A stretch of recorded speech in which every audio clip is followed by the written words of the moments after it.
くしなさい。オーケー。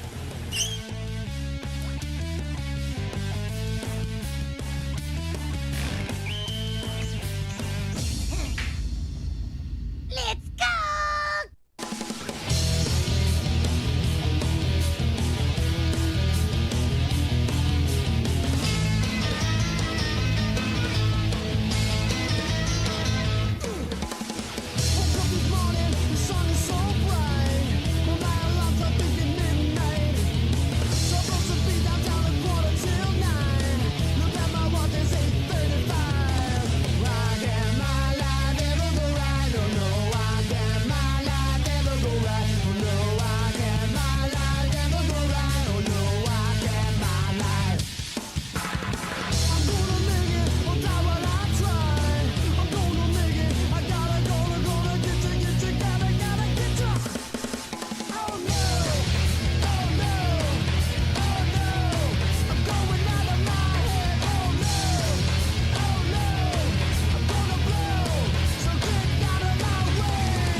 I'm up here. Everybody sit down. Greetings, Colonel. I said sit down! Now, you know how I don't like to use the sit-down gun, but this morning we just don't have time for mucking about. Major Allied cities have come under attack. Nazis?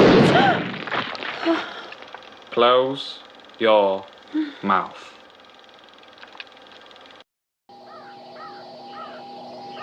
All right, let's get straight to the biscuits. At 0800 hours this morning, an American soldier was eaten by a Nazi dinosaur. That's a Tyrannosaurus Rex. No, Claire, that's a Tyrannosaurus Rex. Try thinking first before you open your mouth. Hello, hello, hello. Oh, hello, Zorak. Brax in the... I am very attracted to you. I can hurt you. Oh, waka chicka wow. Hello, and welcome back to the channel. It's TUESJAYS. Everybody get hype. Millions of years of evolution in this show tonight. We're popping, we're flossing. We ain't got no lip gloss on. You know how it is? Just how it goes. So how's everybody doing tonight? I see A1 rolling up in this chat. I see a young Omer Garcia, a young Noah Mactudis, a young K-pop junkie. Hey, Mark, what's going on? And also, a young in mind and body Mark's music obsession. How you guys doing? You know, how goes it? You know? So yeah, it's Tuesday. You know? Believe your lying eyes. You know? That's all I'm saying. That's all I'm saying. But yeah, here's what's funny. When I put this up and I went to check it today, Scamps had already typed in the chat. He made sure that he put it there. He made sure that I knew that he was there. You know? And I respect that about Scamps. You know what I'm saying? Respect that. Mm-hmm. Well, that's good. You know what I mean? Like it. I like it. Well, this wasn't what I was working on all week, but I'm working on a bunch of stuff, you know, talking to some people about things. And, you know, last time you guys saw me noodling on a young Battle Angel Alita cape flowing in the wind, you know?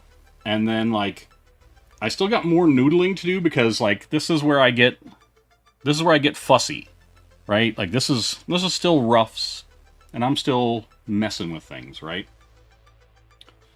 But the whole piece, once you kind of see the direction things are going, right? Once you kind of see, you know, where the piece is, kind of the scale of it, I think you'll get an appreciation for it. And so, once I get a lot of this debris around Galley's feet and stuff like that figured out, because you know what I mean? Like, it's like, you can have a pile of junk, but the junk in the foreground needs to kind of, like, have more detail. And so for now, I just, like, I sketched out a TV, I threw a toaster, arcade stick. But I'll probably flesh that out. I might put, like, a PC or some other junk in there.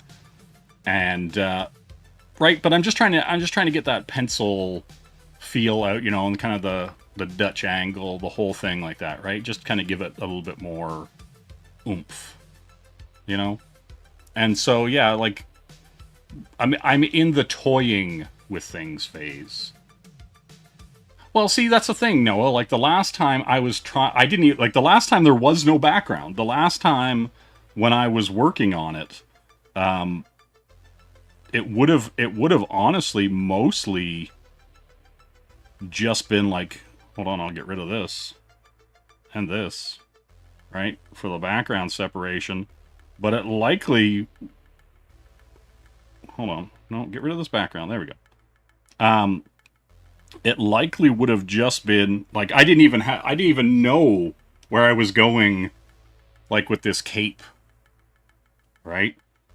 Because I was like, you know, in some of the things where she has, like, a trench coat on, you know, and it gets blown off, like, as far as, like, you know, she'll get into her powers and her arms will just, like, burn the jacket away. And then there are other, like, later on, like, she has kind of like an arc, right? And so, like, there's one where she, you know, she kind of has, like, a cloak, you know, and it's just more of, like, a cloak that, you know, goes behind her.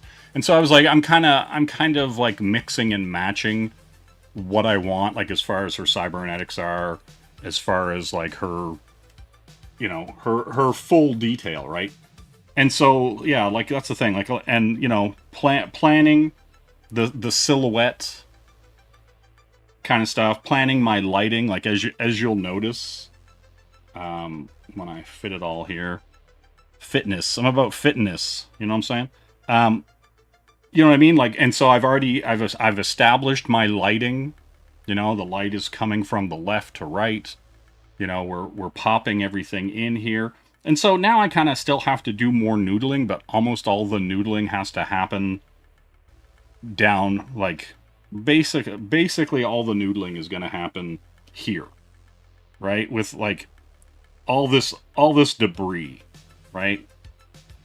All this kind of stuff, right? And so, because that's the stuff you're going to see, you know, the waste from the floating city, right?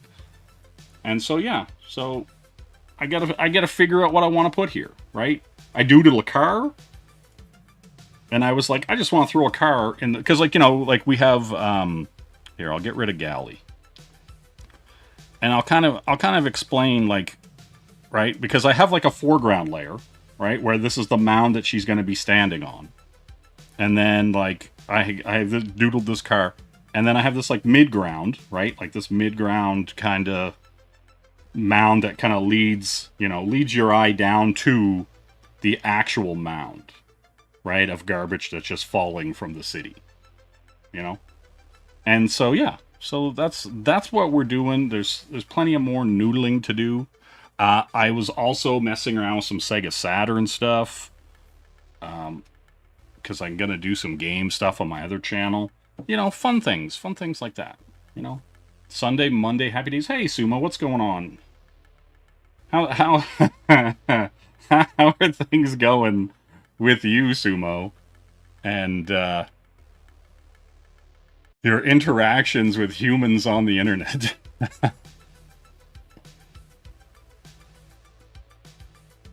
How's that going? Hey, Mr. Monkey Boy, how you doing?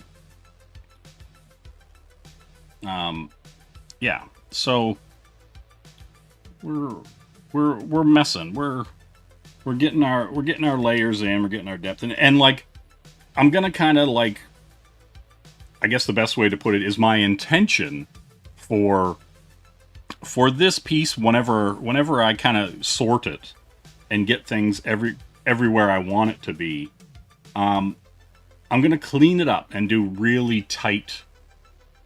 Your eyes always go straight to the mounds. Once I get, like, these, which mounds, Sumo? Like, are you talking about these mounds of garbage right here? It's the Sukbandeka the movie. It's the first movie. But yeah, so I'm kind of, because here's the thing, like I was toying around, like I was like, let's throw a layer on top here. I was like, you know, am I gonna put, because she has this like, I'll just doodle it. She has this like butter knife sword that's like really interesting to me. And so I was like thinking about putting that in her hands, but I actually likely put I'll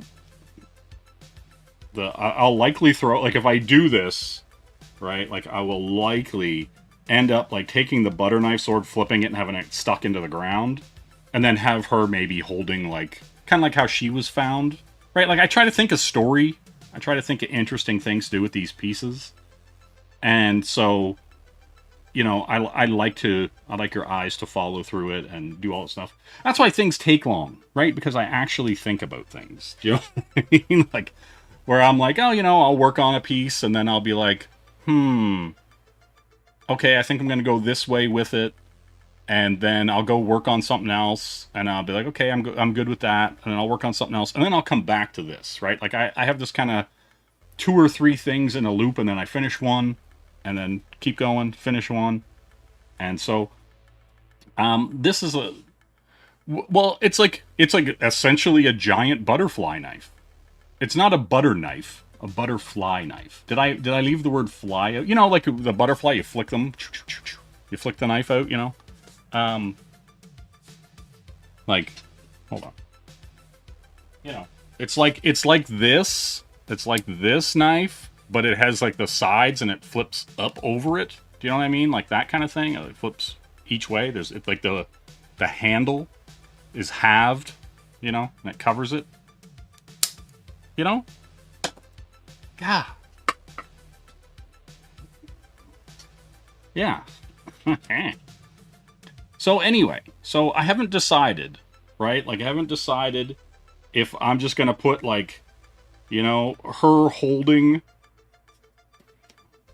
you know, some like random robot, like how she was found, you know, or if I'm gonna just like have her like cocking a gun, because there's things where she has like this like revolver, you know, and then I'll have the butterfly knife stabbed into like the junk, you know, like, see, that's the thing, you have to think of these things, you have to kind of like work your way through them, you know, that's what I'm saying. And then I'll show you some fun while I'm still thinking about it. Okay, this here, see how easily we switched and transitioned and moved, right? So I got this cool thing. I can play. Okay, see, this is a Wii U Pro controller. I got an adapter for my Sega Saturn. I didn't say caulking again. Caulking. Caulking. She's caulking that gun. Yeah, she's caulking that gun. Anyway, so I got this adapter for my Sega Saturn that will allow me to use like a Wii U Pro controller or a PS5 or any controller on my Saturn wirelessly. I could be playing Astol or any Sega Saturn game wirelessly. So that's fun. Do you know what I'm saying? That's all I'm saying. You know? I'm just out here on these virtual streets getting my setup better and better and better on all fronts. Do you know what I mean? That's it. You know? Anyway. It's cock. I'm not saying culk. I'm not saying culking. I hate everyone. You know what I mean? Like, just the passion, the distaste, the certain je ne sais quoi of my hatred.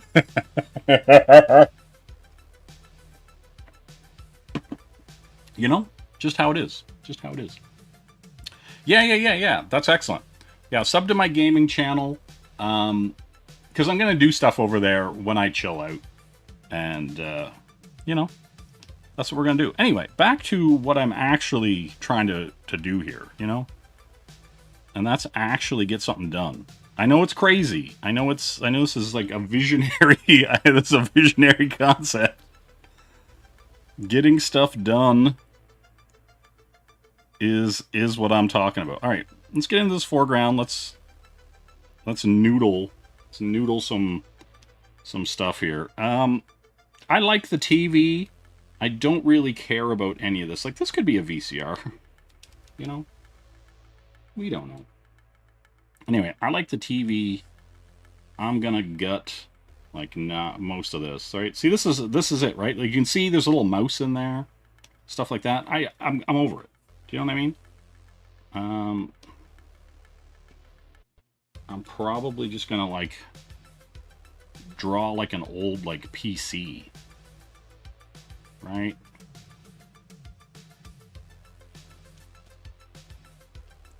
That's probably what I'm going to do, right? And then, like, the drive is going to be out.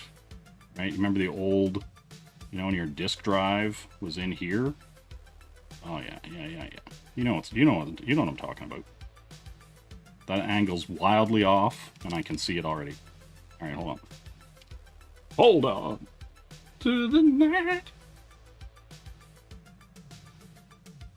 You know what I'm saying? Yeah, right? Like, because that's the thing. Like, I was, like, doodling crap that I was like, hey, what would be in this mound of junk that, like, has been discarded, right? And so I was like, you know, I'll just throw some stuff in here, get it going, and go from there.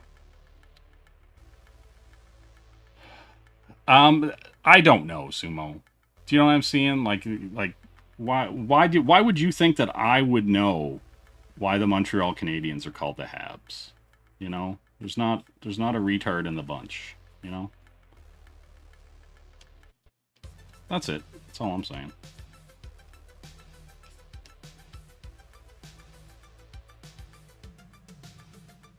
You know.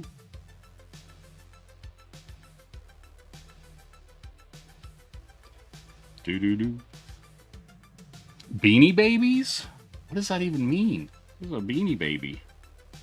Okay, we're gonna put our little drive in here, you know? But the drive door is gonna be open, everybody. The drive door is gonna be open. You know? Sumo, listen, I don't know. I probably could have told you when I was like 13. But now that I'm not concerned about hockey in any way, shape, or form, you know? Now that I've grown up, Sumo, and stopped worrying about childish things like hockey, you know? That's the real, why are you worried about it, Sumo? You know? Why are you worried?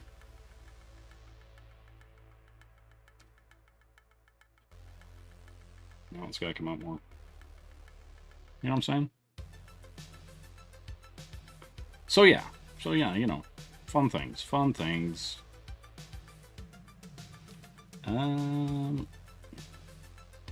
The light is over here.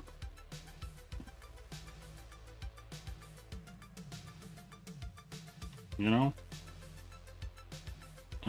These have like a, there's like a drive button. Hold on, I want to go look at an old PC. Right? So I can be like, that's where... Listen, Snark. I just don't care about hockey or really any sports in general. Right? Like if I was like, yeah, guys, I watch F1. You guys would be like, that's not Canadian. I'd be like, yeah, I don't give a fuck. Old PC case. I feel like I'm... There we go. That's what I want to see. Yes. Yes. Okay, cool. This is the life I want to live. You know? Because all the old ones had this like weird square boxiness to them. that I love. Hey, Kirby, what's going on? Man, if you would have got here when I started at 11, you would know what I was working on after I explained it thoroughly. Hey, Kirby, what's going on?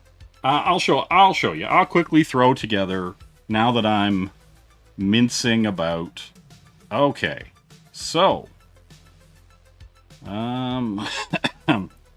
so this is the layout I'm working on, and you know, we're gonna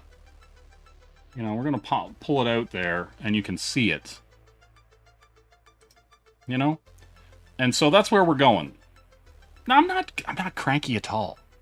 Do you know what I mean? I'm not cranky at all. I'm just doing a mound of junk, right? She's got to be standing on here, you know, looking majestic, you know.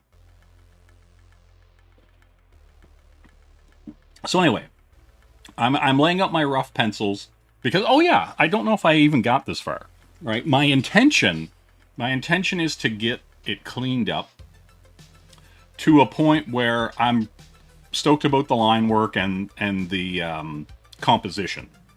And then I'm going to clean everything up, like super tight pencils, and get rid of a lot of the shading.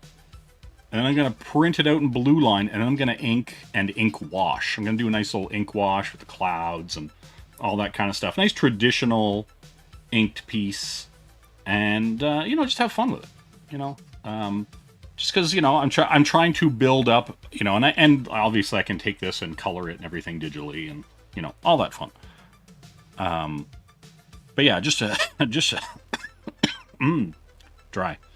Just trying to build up a bunch of stuff, and like I got a bunch of other stuff to do, and I got like a sketch cover to do for Sumo. I got a Red Sonja cover that I got to do for him, and another Red Sonja piece.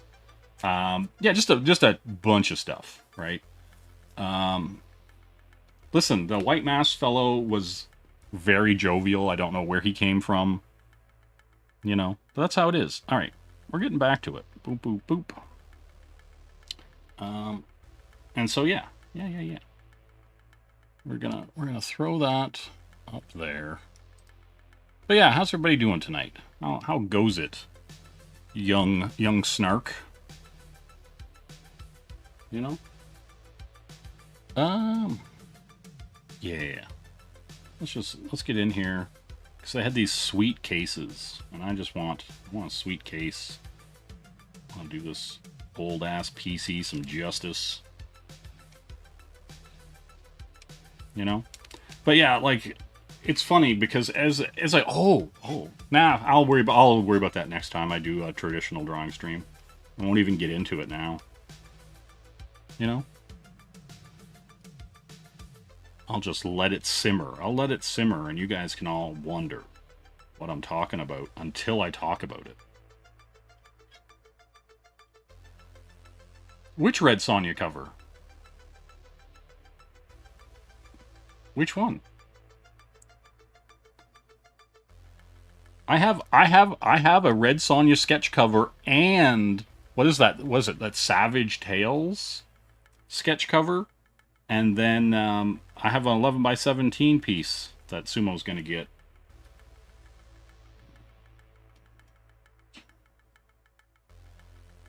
Yes, that's exactly what we're talking about. That is exactly what we're talking about. You know? You got the fat power bar. Oh yeah. Oh yeah. You know what I'm talking about. That is what needs to be done. Do. Yeah. And you know, we got you need the zip drive bays. Oh yeah. For some reason you can never find this one, you know? That's good.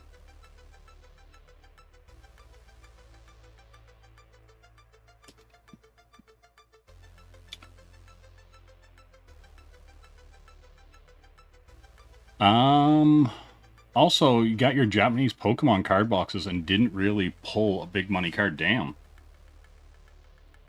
Like, are you guaranteed like a certain amount per box, or is it still kind of just up in the air regardless?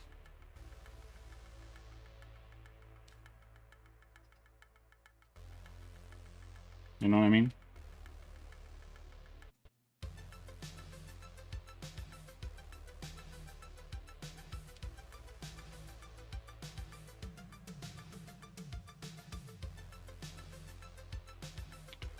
Do.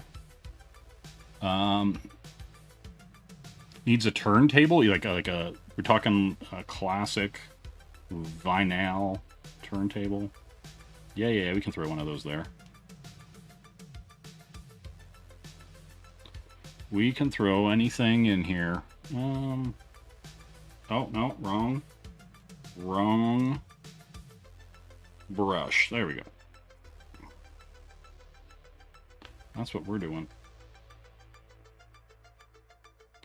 And it has little lights.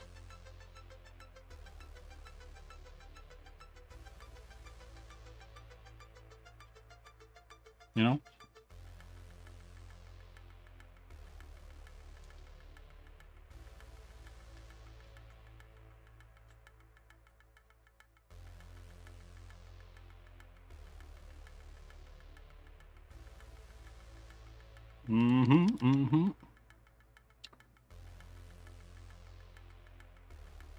Nice. Oh, how did the dragon turn out, Kirby? How did the dragon and the crowd turn out? I'm gonna get rid of this arcade stick. We'll figure it out. No. I mean, I'm probably gonna put one in anyway. You know, get rid of this can. You know, put an old fridge with a turntable on it.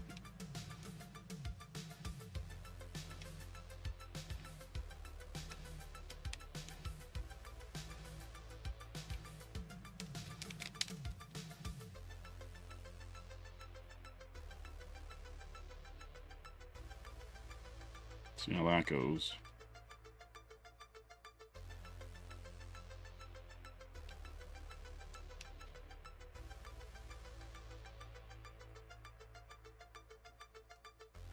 You know?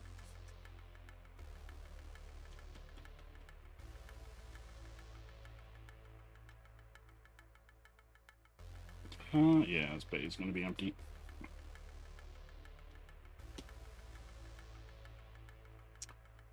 Still working on it. Can I send? Do you want it on Instagram, or Twitter, whichever's easier? And I can see if I can show it off. Now you have to draw a man transforming into a dragon. Dragon. Okay.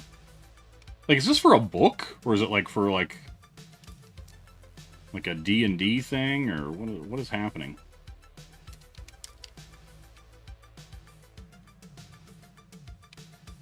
You know?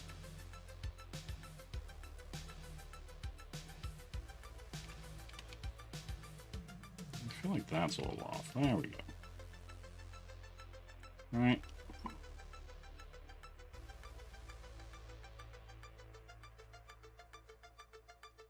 Oh, it's for you. It's your book. Okay, cool.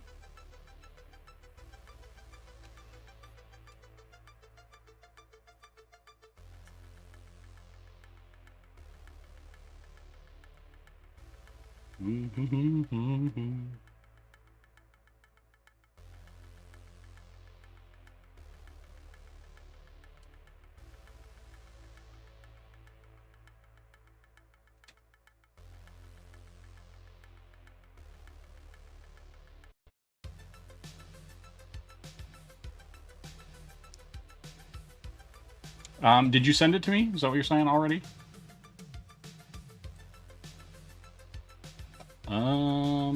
Boop.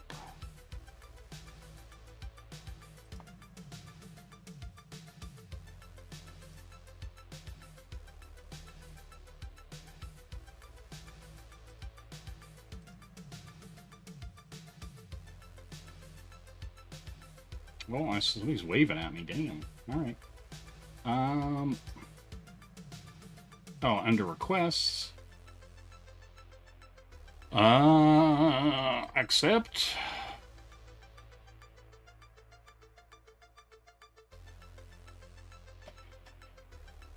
You sent me a fire emoji? Is that what we're talking about?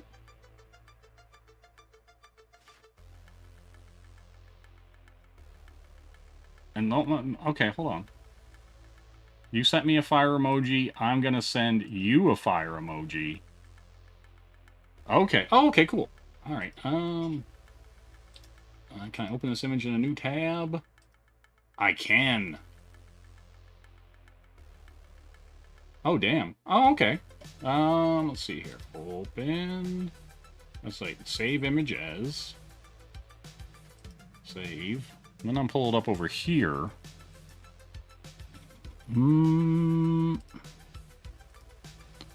With arms wide open under the sea. Doo-doo-doo. Oh, actually, I can just open it this way. Hold on. Everybody, hold on. It's easier for me to do this, I think. Hold on. Here. Right. That worked cool. All right, cool. I just don't want to, like, pull up things and,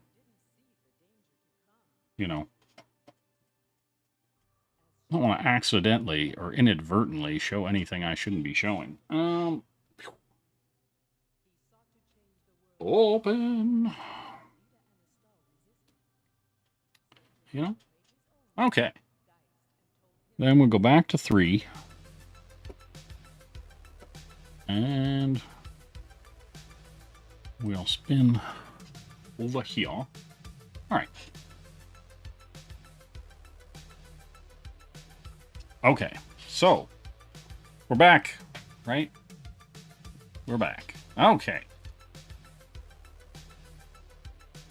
Okay. And this manga is reading right to left. Yes.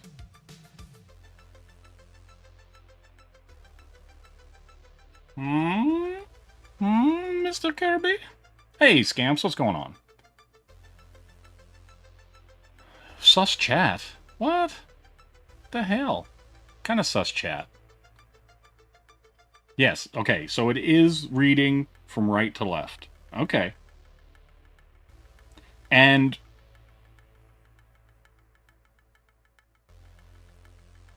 what's the word I'm looking for? My brain farted. You said this page wasn't finished, right? Like, you still have to do some firework and stuff here and some ground and stuff, right?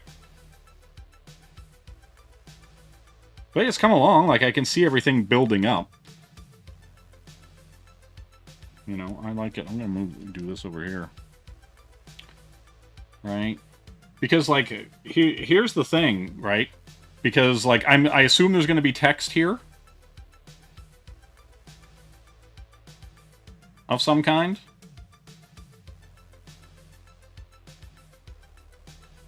Yeah. Tons of tiny people and silhouettes and stuff. Yeah, it's a lot of people. When you were talking about it, I thought it was going to be like a closer shot where, you know, the dragon was like burning a bunch of people. But like, see, here's the thing, right? Like, because you're going right to left, right? Like, because you're reading that way, this actually reads well, right? Like, you're looking at everything, you're seeing everything, you're seeing this guy doing his business, and then you come here, and then you're out. Right? Like, because I assume the wagon has importance. It's a dialogue box, yeah. Right? Like, I assume the wagon is to a page turn to something in the wagon. Damn, this is where Jesus was here?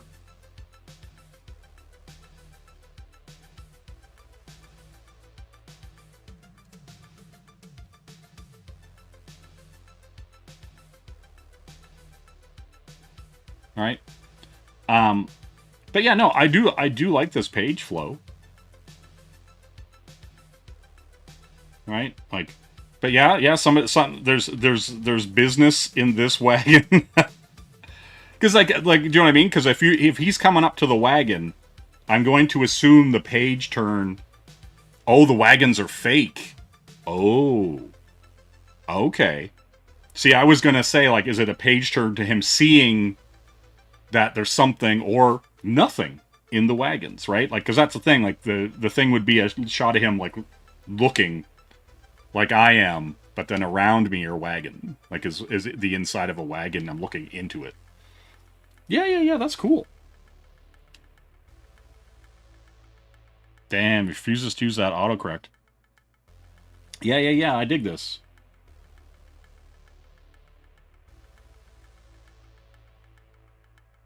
And so this dude, there's all this fire around him, this biz right here. Yeah, no, that's cool. I like where this is going. How many pages do you have done so far? That's the real question. Alright, I'm not saving.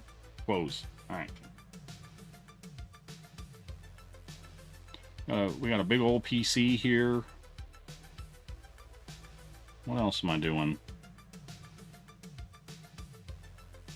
No, I'm in red. God damn it. I don't want to be in red. I want to be in pencil black. No color. Alright, we'll get in here. Get this with some more. Just so the TV pops a little higher off. Right, all this is placeholder anyway. I'm not terribly worried about it.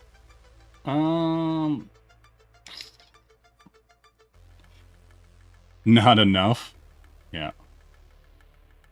Yeah, those wagons are parts of cannons to kill the dragon. Oh, I see. I gotcha. Oh, that's interesting. I look forward to seeing your progress. Let's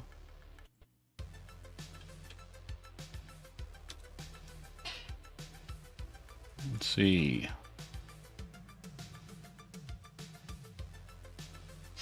There we go.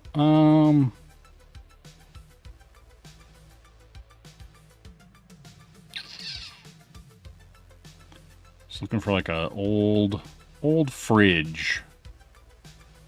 I'm gonna put my record player on. You know what I'm saying? Ooh, I like that.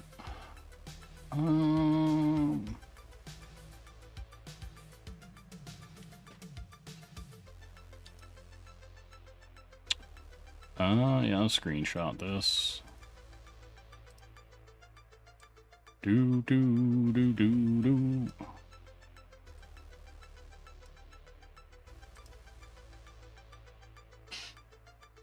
Hey, Shep, what's going on? Peanut butter stuffed pretzels. I don't know, like, are they sweet? Or are they more like salty, savory? Right? Because if it's a really sweet peanut butter and then there's like the salt on the outside, it might balance itself out well. It might be something that I could open my heart to, you know what I mean? That's the real question, like, right? Can you open your heart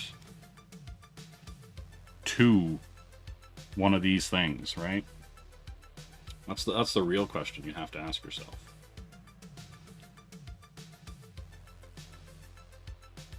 What am I missing here?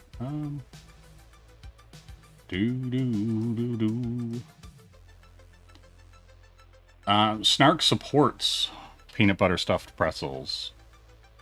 We finally, damn. Noah and Snark have finally met on common ground. Yeah, see, I kind of am too.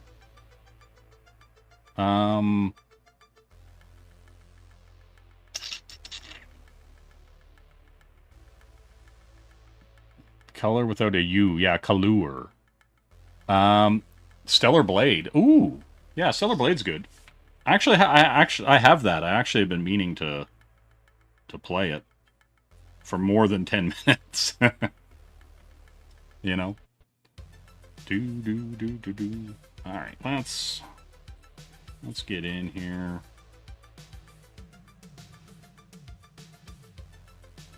Right. I might pull that out. We'll see. We'll see. Alright, but I want, like, you know those kind of like mini fridges? Actually, hold on. Hold on. Let's do it this way.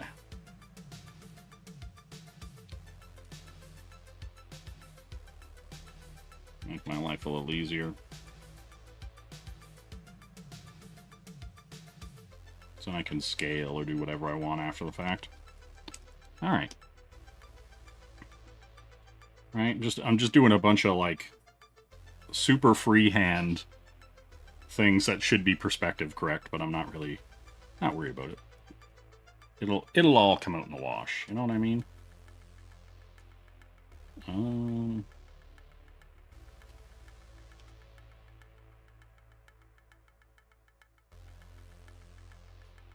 And this is a good platform for things to happen on anyway. Let's catch up with the chat here. Scamps, but how can Noah open his heart if he's not a real human boy? Listen, Noah's the realist. He's a real human boy. You know what I mean? Yeah, like people gotta like scope out the humanity, right?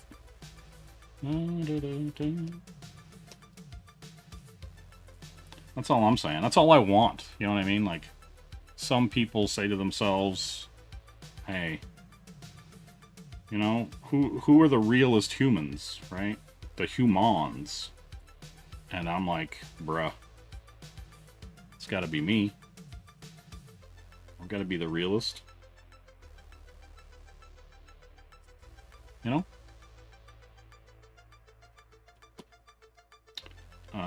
But yeah. That's all I'm saying. Why aren't you real? You know? What's the scale on that, I wonder? I'm gonna assume that the fridge door is gonna be about a third of it.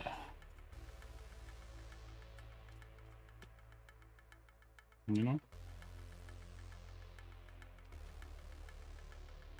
And it's got like this weird roundiness.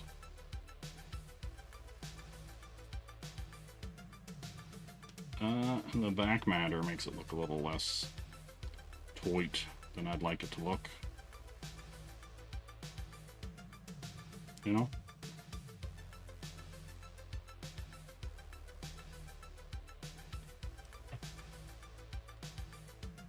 That's right, I'm freehanding a fridge. Don't worry about it.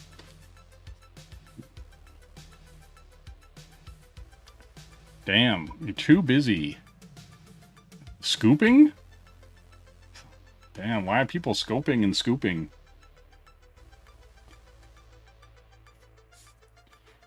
Did you not say something before, Scamps, about you doing art of some kind as well? Is that a fever dream that I had? Did I dream that? Did I just want better things for you? Do you know what I mean? Oh, jeez. Alright,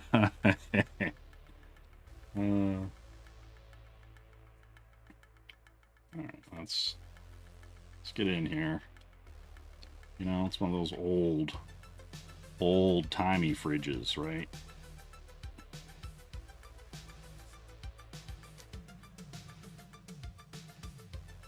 Yeah, man, my favorite part of the sumo stream was Kenneth Rocafort in there going, Jay, why are you wearing that? Like, why are you dressed like that? Why are you wearing that mask?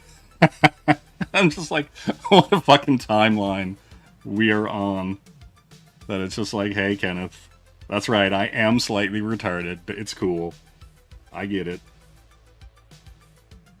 I get it. It's just dumb. Dumb fun. You know? We used to be about dumb fun, and I like it.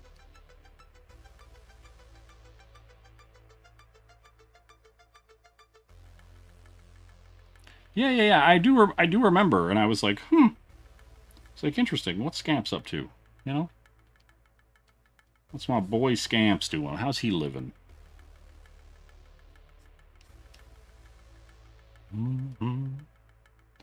Let's get in here. You know, we've got kind of our dome on the fridge. It's rounded. I'm gonna throw a record player on it, just like teetering. You know?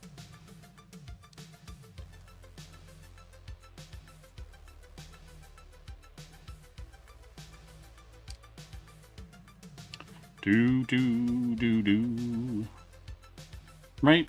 And see Scamps? You can never say I don't pay attention. You know what I mean? I have an eagle eye. You know? That's just how it is. That's just how it is. All right, we're gonna kind of spin things around here. Just so that I can look at it and go, yeah.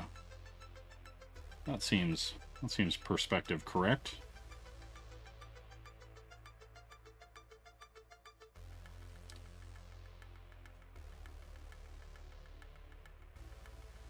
Right, because it doesn't have to actually be perspective correct. It just has to look perspective correct. Hey, Bancroft, what's going on?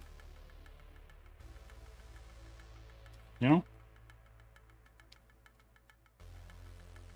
Right, like as long as it fools your eyes, your lying eyes that have been trained to notice, you know, the difference between a smirk or a smicker or a smize. You know what I mean? Like, your lying eyes, you know? The subtle nuances that have kept us alive for, like, eons. You know? That's it. Yeah. Hey, what's going on, Angela?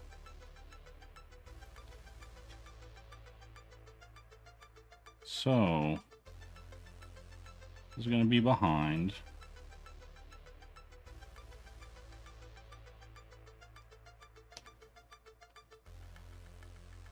I'm gonna get Sumo. Just rolling in here.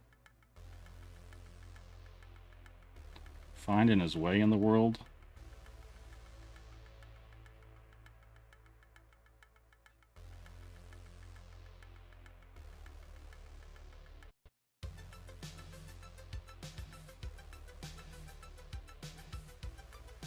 You know?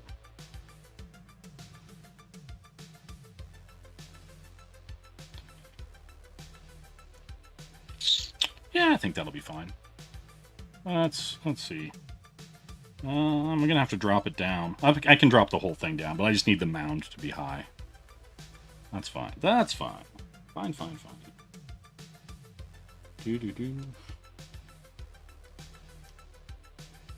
Pull this down a bit.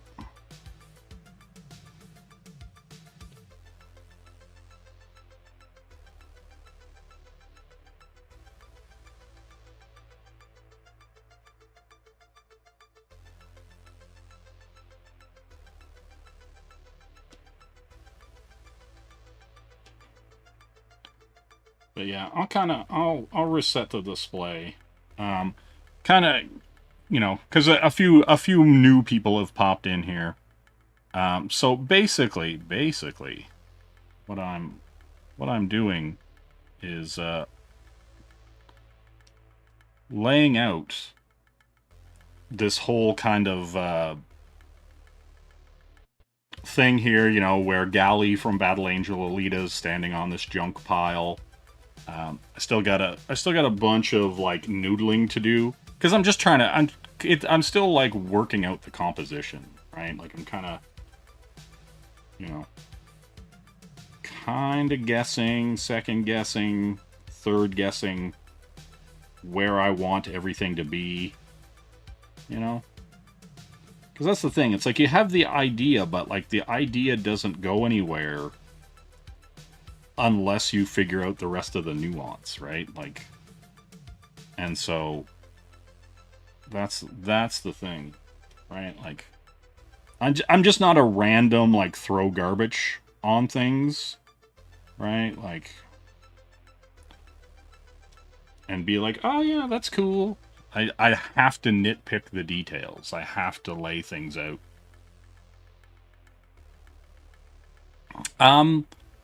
I do actually, like, whenever, like, usually it's weird. It's weird, and it's like kind of funny, but like initially,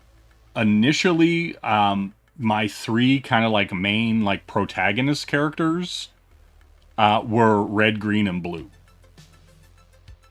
And that's, you know, that's RGB.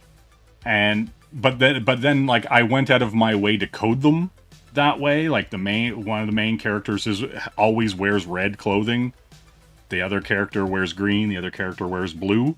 And so that any time you see them, even in a crowd, they're going to be the ones that pop out just immediately because of their color choices. And then some of the other characters, like there was a character that I just called the Red Death for a long time until I fleshed them out.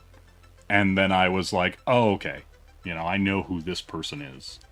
And so, yeah, like it really depends, right? Like some characters, you know exactly who they are, what their goals are, what they want to eat for dinner. And then there are other characters where you're just kind of like, I'm not sure that I want to know, right? Like, I'm not sure that I want to know where they're coming from. Scamps. I have a team of we'll say literal people from Africa that are in the book, right? Like, and I almost changed their design because, and here's kind of the funny thing, because they kind of all had the haircut, but for a different reason. And so, like, okay, no, I'm not gonna. I was gonna spoil something, and I'm not gonna. No. No, walk away. God damn it. No. I'm not saying you tell. I'm not saying you tell what foods they like, but like what I'm saying is like some characters when you write them, you're like that guy's gonna sit down and have a cigarette and a bourbon, right? The other one's gonna sit down and, you know, might have a fancy pastry and a tea, right? Like, you know, and so the characters have their own character. They have their own likes, their own tastes, their own interests. And like, you know, and then I have some characters that I'm not going to say they're like supernatural or whatever. But like in that framework, they, to people that are outside looking in, they seem otherworldly, right? Like they're doing things and like, and sort of spoiler, like my book doesn't take place in the now. It takes place like in the future, right? Like, and not like in the space future, like in a believable, like, you know, 5 minutes into the future kind of thing where you're like, oh, we sort of have things like that, but not like that. And, you know, it's like, oh, that technology's cool and could be here, right? But it's not yet. And so there's some interesting things like that.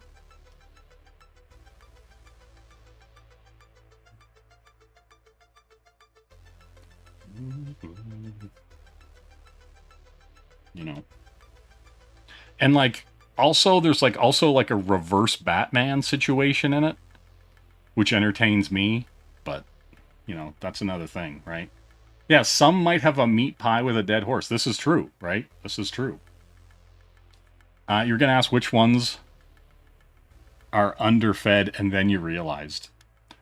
Listen, they came from a situation where they were gonna be extremely underfed, and then they were liberated, we'll say.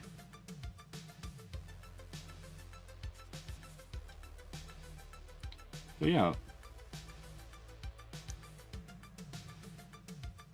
But yeah, like, you know, you're not gonna get a weird like 90s homage team book out of me. I'll tell you that for free. I fucking can't stand those. I can't stand people who are fucking still like trapped in 1994 and like their entire existence is built around making something that doesn't mean anything based off of things that never meant anything at the time.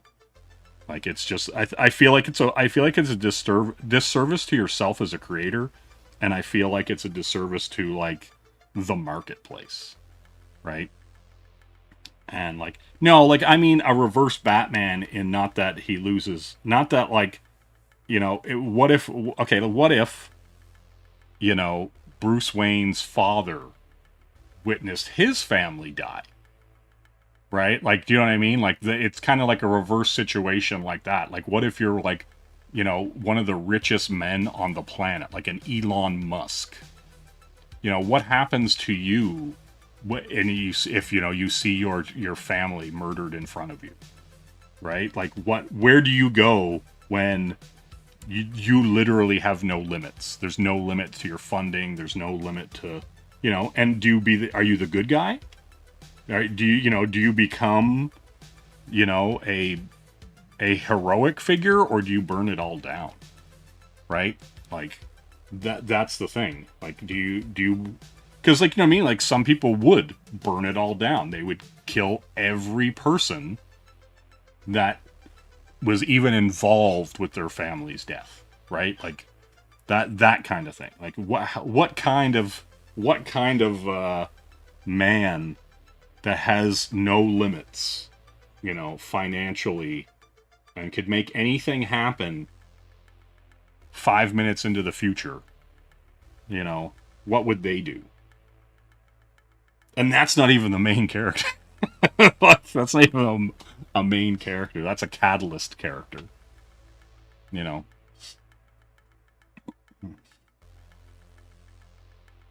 Yeah, right? Like, and so, like, that to me, that's like the interesting, the character study with things like that is what's exciting about that kind of stuff, and what makes it like fun to do, right? Like, because that's the thing, they're comic books, right? Like, you can do anything. There isn't really, like, there's no special effects budget, right? Like, it's like, oh, do you just want to draw, you know, 100 people fighting? Well, you just got to draw it. Like, you know, you just got to put in the time. You know, do you want to be George Perez and draw however many, you know, people all standing around and, like, you know, doing all that kind of stuff? Is that what you're down for? Then anyone in the body of his military opposing his views probably on his side when they bombed it. Yeah, like, do you know what I'm saying? Like, yeah, this is my Billy and the Clonosaurus. Yep. What would happen if Denver the Last Dinosaur had $7 billion? You know what I mean? Because he's my friend and a whole lot more. You know? It's going to show me a world I never saw before. You know? That's all I'm saying. Hey, KSS, what's going on? I wouldn't wish to be in charge for rest of my worst enemy. God damn it, Noah. Oh, shit. Yeah, exactly. Exactly. I mean, here's the thing, Noah. Like, if you're essentially wishing for the people to be dead, right? So I guess that is a good thing, right? That you're not wishing George Perez on anyone, you know? Yeah, okay, here's the thing, right? Like, I have Cadillacs and dinosaurs-esque ideas, but like, I don't know. It's secondary. It's secondary. Like, I also have like wrestling comic ideas, and like there's a couple like things that down the road, down the road. Let's get this thing done first, and see how that goes, and then worry about what happens after that. Right. And so, yeah, that's the thing, right? Like, I don't know. It's one of those things. I see far too many people. What's the best way to describe it? Put the cart before the horse.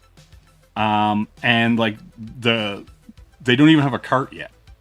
Do you know what I mean? Like, they're talking about doing all this stuff, and they don't even have a cart, and they don't even know where to find a horse. Right? Like, that's the stuff that drives me wild. And you're kind of like, hey man, like, why don't you figure this stuff out first? And they're like, no, I got 1,000 other things I gotta do. And you're like, bro, you don't even got this yet. What the hell are you talking about?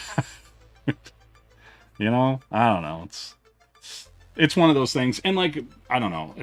I appreciate the enthusiasm, but like, enthusiasm is nothing without follow through, right? Like, if you're not actually going to put in the work, put in the time, the research, find out, like, before you start asking people for money for something, like how much it's going to cost to print your book, that's something you might want to know, more than the day before you fire up your Kickstarter. Like, that kind of fun. That's just me. Just a donkey off in the field that spits at you. Damn. Yes. Well, and that's the thing too, right? Like, the 2018, 2019, like, I was around then. I seen a lot of interesting things happen, and I seen a lot of nothing come out. Right? Like, I seen a lot of Detective Dead. I seen a lot of Brand. I seen a lot of, Sovereign, I think it was called. I seen a lot of stuff. Because for a lot, like, and it was really kind of unfortunate, right? Because early crowdfunding, CG, all that other kind of stuff, right? Excuse me. It really felt like there was a lot of, like, they're gold in them there hills, right? And so you had just a bunch of people just kind of coming out of the woodwork and being like, oh, well, I could make a comic book. And it's like, dude, you're 5 to 10 years too early to be asking for a dime for anything. Right? Like, but people did it anyway, and then their books never came out, or they were like, well, I had to pay my bills. And it's like, that's what a job is for, motherfucker. That is what a job is for. I don't need to hear your stories about your hardships. And I get, like, life, listen, and it's like, I get it. Life happens, shit happens, and it's not always good, right? But, be taking responsibility for your actions and, like, relaying to the people that you're, supposedly trying to build an audience. Because, like, a lot of these people, right? A lot of these people who... Yeah, listen, there was a lot of... yeah, them golden them there hills. Sonny? Yeah. No, but there are a lot of people who burnt a lot of goodwill, who made $40, $50, $60, $70, $80,000 and have still not shipped a book from 2018, 2020, whatever, right? So there are a lot of people who, like, basically burnt a lot of other people's goodwill, right, on behalf of them. Yeah, right? Like, if you want people to pay your bills, right? Like, go start a Patreon and maybe have people who are really really stoked about your work fund you showing them process, fund them showing you, character design sheets or whatever, or offering those people like an art book that isn't going to be available on the campaign, or so, do you know what I mean? Like, there's all kinds of things financially you can do while making the book that involves making the book. Like, you could sell stickers to people, you could sell t-shirts to people, you could sell all kinds of like accoutrement that keeps people excited about what you're doing and also financially benefits you, right? And you just don't see people doing that. And you see some people are, are doing a good job at like keeping people interested in what they're doing, right? And showing people that like they're still doing it, right? And then other people are radio silent and they're off doing 5 or 10 other things, and people see everything that people are doing, right? Like, none of this is happening in a vacuum, right? Like, if you haven't shipped, like look at Rob Willis, on Shinobi Sasquatch. He didn't finish that book, but he was out there doing covers for things and doing all this other work and all that, right? And so I'm just like, everyone sees you. You're posting this stuff to the internet, and that's just pissing people off. It's like, oh, you got a cover. And that's cool. Right? Like, that's cool that you got a cover for something. But where's the book that you funded? And it wasn't a little bit of money. Right? Like, it wasn't a little bit of money. Like, or kind of like, what is that guy? The guy that did the book for Elliot Rodriguez. Elliot Rodriguez, he got like $60,000 or $80,000 to do that book, and he was just like, I need to get paid. I need to do paid work, and I'm like, bitch, you got $60,000. I think it was 60 or it was at least 60, right? And I'm just like, you got that money. And now you're saying you need to do paid work. A lot of people don't make that kind of money in a year, right? Like, it drives me crazy that you got these motherfuckers out here. And I'm just like, dude, like, and I get it, right? Like, I get it. People got bills. People got families. If you got to do that extra work to make ends meet, cool. But I don't need to feel sorry for you. Like, that you have to do that extra work, right? That's a you problem, but you also sold me a book, right? And, you can say all you want, like, the people who, haven't shipped their books or whatever, right? You can say all you want, like, oh, well, it's like, it's not like you're not pre-ordering. And it's like, bitch, like, that's a semantic motherfucking argument. Like, you're basically like, now saying like, hey, I took your money, but you know that I probably was just gonna take your money and not give you anything. Like, it's like, we're cool, right, bro? Like, it's cool. It's like, no, it's not fucking cool. Like, people fund books in good faith, typically, and they just want a book. They're just like, oh, that looks cool. I want a book. If the book is good, I will get another book. And I will read that book too, right? Like, that's how you build an audience. But you can't build an audience.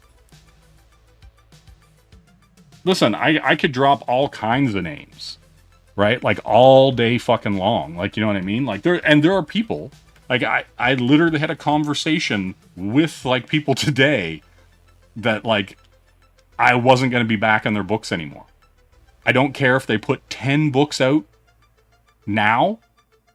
If I've had to wait for years and years and years on shit, and I don't get it, you don't get my money. Like, you know what I mean? And you can be a nice person. I can be like, oh, they're like, I like them as a person, but as a businessman or a creator or whatever, I don't. I'm not gonna throw good money after bad and like just kind of like keep keep going, right? Like at some point I'm just like, nah, I'm good. I'm good. I don't need to do it. I don't want to do it. I'm not going to do it. Right? And so if you see, like, if you know me personally and you see me not showing up for your books, it's because you have salted the earth for me. Like, you have caused the problem. Hey, Almost Crimes, how you doing? Yeah, and listen, you're perfectly within your right to only buy comics when they're on a shelf in a store, right? Like, and there are people that, like, I waited till their second book. I was like, oh, they're serious. They're going to put out multiple books. They're serious about it. I see them with my eyes, like a real human boy, putting in the work, and I will continue to support them because I like what I mean? I like them and I like what they're doing. There are people who I like as people and don't like their stuff, and I just don't support them. Like I can be like, oh, they seem all right.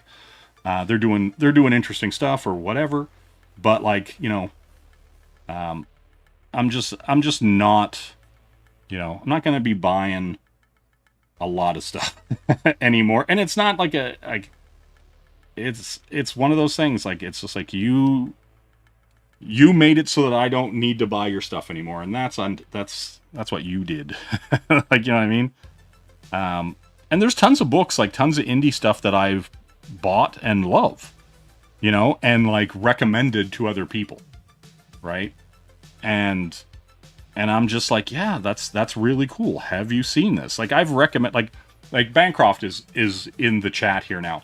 I have recommended the Lucent book to people who don't read comics, right? Like to me, that is a book that could easily be a TV series, that could easily be a series of movies, right? Like it's on that level, right? And it's like, and while it's not like, how can I say, like, it's not like, I don't know, I guess the best way to put it is, I find it that it's more of a woman's, like, kind of like Mortal Instruments or some of those kind of shows. It has that feel where, like, guys can watch it, but it feels like the target audience is just naturally going to be more female, right? Like, and the female main character and all that stuff, and it has the romance and the dream element and all that stuff to it. And there's the mystery, and like, what I mean? So it fits all those boxes, right? And so, like, yeah, I've 100% like recommended it to people and just been like, oh, I've seen that you like these types of shows, you should check out this. And they're like, I don't like comics. And some of the people who like the Dresden Files, they have Dresden Files comics and they read those, but they don't read regular comics. They're kind of like, oh. And so, yeah, so there's been some of that where I'm like, hey, you should check this out. And that's the thing, like, and that's the thing I can't say about a lot of people's books, is that I've went and recommended them to, like, other people and normies. Like, do you know what I mean? There's not a lot of books that I'm like, yeah, you should go read this, random person. Do you know what I mean? Like, and so, yeah, that's the thing. Like, but yeah, the reality is, like, and I see a ton of these, like, yeah, that's what I'm saying. Like, and so whenever, like, because I read, like, I picked up the first two, like, hardcover volumes and stuff, because, like, I was, as soon as I seen you do the large format hardcover, I was like, I need these. I need these today. And so, yeah, I went all in on them, and, like, yeah, like, that's the thing, right? And so, and I had a respect for that too. Like, I was like, ooh, I like this. I like what he's doing here, because, like, obviously, like, I've shown them on the channel and stuff before. I'm a fan of the bande dessinée. I'm a fan of, a lot of European books. And so when you see people doing that kind of stuff and doing it well, right? Like, that's also the other thing, like, where, you see people do stuff, and you're just like, Can you just stop? Like, I don't need another 90s team book. I just don't. I don't need it. Please stop. Like, there's people making those. There's people making 90s team books. For the love of God, stop making them. I don't like that. I'm fucking around with it. No. Let's flip over. Manga. Get rid of this. But yeah, like that's the thing, right? Like, how like, if you want to do anything with your IP, right? Like, if you're making something, why do you want to make, because, like, here's the thing. If you're making a and I know a lot of people don't think this way, but if you're making a 90s team book and you want it to have, like, cross-media promotion, right? Like, if you would like it to be a video game, if you would like it to be an animation, if you would like it to be a live-action movie, if you're like making something and you have that big dream, right? If you're making something, you have that big dream, why would you make something that's already been done, like a 90s teen book? Because the reality is, if they were going to make anything based off a 90s teen book, they would go to the source, right? Because they're already established, and they're already owned by Image and DC and Wildstorm, that is already owned by DC, and, you know, whatever, right? Marvel, all that stuff, right? Yeah, animation. Animation. She's a beautiful girl, right? But so when you make something that is a little bit more interesting, a little bit more palatable, right? You're going to have a better chance with it. It was like, we were talking about, what was it there? Sumo, non-player. We were talking about non-player. And, like, that story is kind of like the perfect, like, encapsulation of what I mean by something that is, like, you know, new and fresh, but also, like, normies would get it, right? Like, it's like VR reality video game, you know, kind of like Ready Player One, before there was like a movie for Ready Player One, or Dot Hack, and that kind of stuff, right? And it still kind of feels like a stranger in a strange land kind of thing, but, you know, it was like AI and the computers and, you know, stuff like that, right? Yeah, like, and my thing though is like, with the superhero team book, it has to be really good. And even when you go look at like Jawbreakers, right? Like, that's like kind of like G.I. Joe, and then kind of super, because like some of the guys have powers, but some of them don't. And so it's like kind of like that and not, you know, I don't know. I still think if your boy Zach was like still making Jawbreakers, he'd be way ahead of where he is now. Like, his like I feel like he almost in some ways resented the success of Jawbreakers, and then he would do some other little thing and then nobody would care about it, and then he'd be like, well, I guess I gotta do another Jawbreakers book. And like, I do feel like there's like an interesting thing there where he was like, in spite of the success, I'm not gonna do more of it. And like, in some ways I'm like, oh, you know, like I kind of respect that, but in other ways I'm like, dude, like, this could be your legacy. You could be doing this, and he just decided to like kind of throw it under the bus, you know? Hey, Plunge, how you doing? Like, here's the thing about your boy Zach, aka Richard Meyer. I don't think he is SJW, and I don't think he ever was, right? Like, if you go back, like, I just think that people agreed, like, in some ways, I think he inherently likes to push back on things, right? And I think when he sees certain things, where he sees like the Friday Night Tights guys or the Geeks and Gamers guys or whatever, and they are grifters. They are 100% grifting, right? But like I think in some ways, because you can see him and he'll kind of joke and say something, and you can kind of tell that he's pushing back on the grift. He's pushing back on everything being woke. Like we're kind of getting out of it, right? And I know some people are like, oh, but this is still woke and gay. And I'm like, yeah, but some of the stuff has been in development for years. And so we're probably, even video games, right? Video games that take, 3 to 5 to 7 years to develop a game. And so we're going to be into like the PS6 generation, and we're still going to get a game come out that has, the girl with the haircut and the woke whatever and this, like, the trans whatever, and your character creator is going to have like surgery scars. Like, you know what I mean? Like, there's still going to be like 5 more years of a few things still kind of trickling out and people going, huh?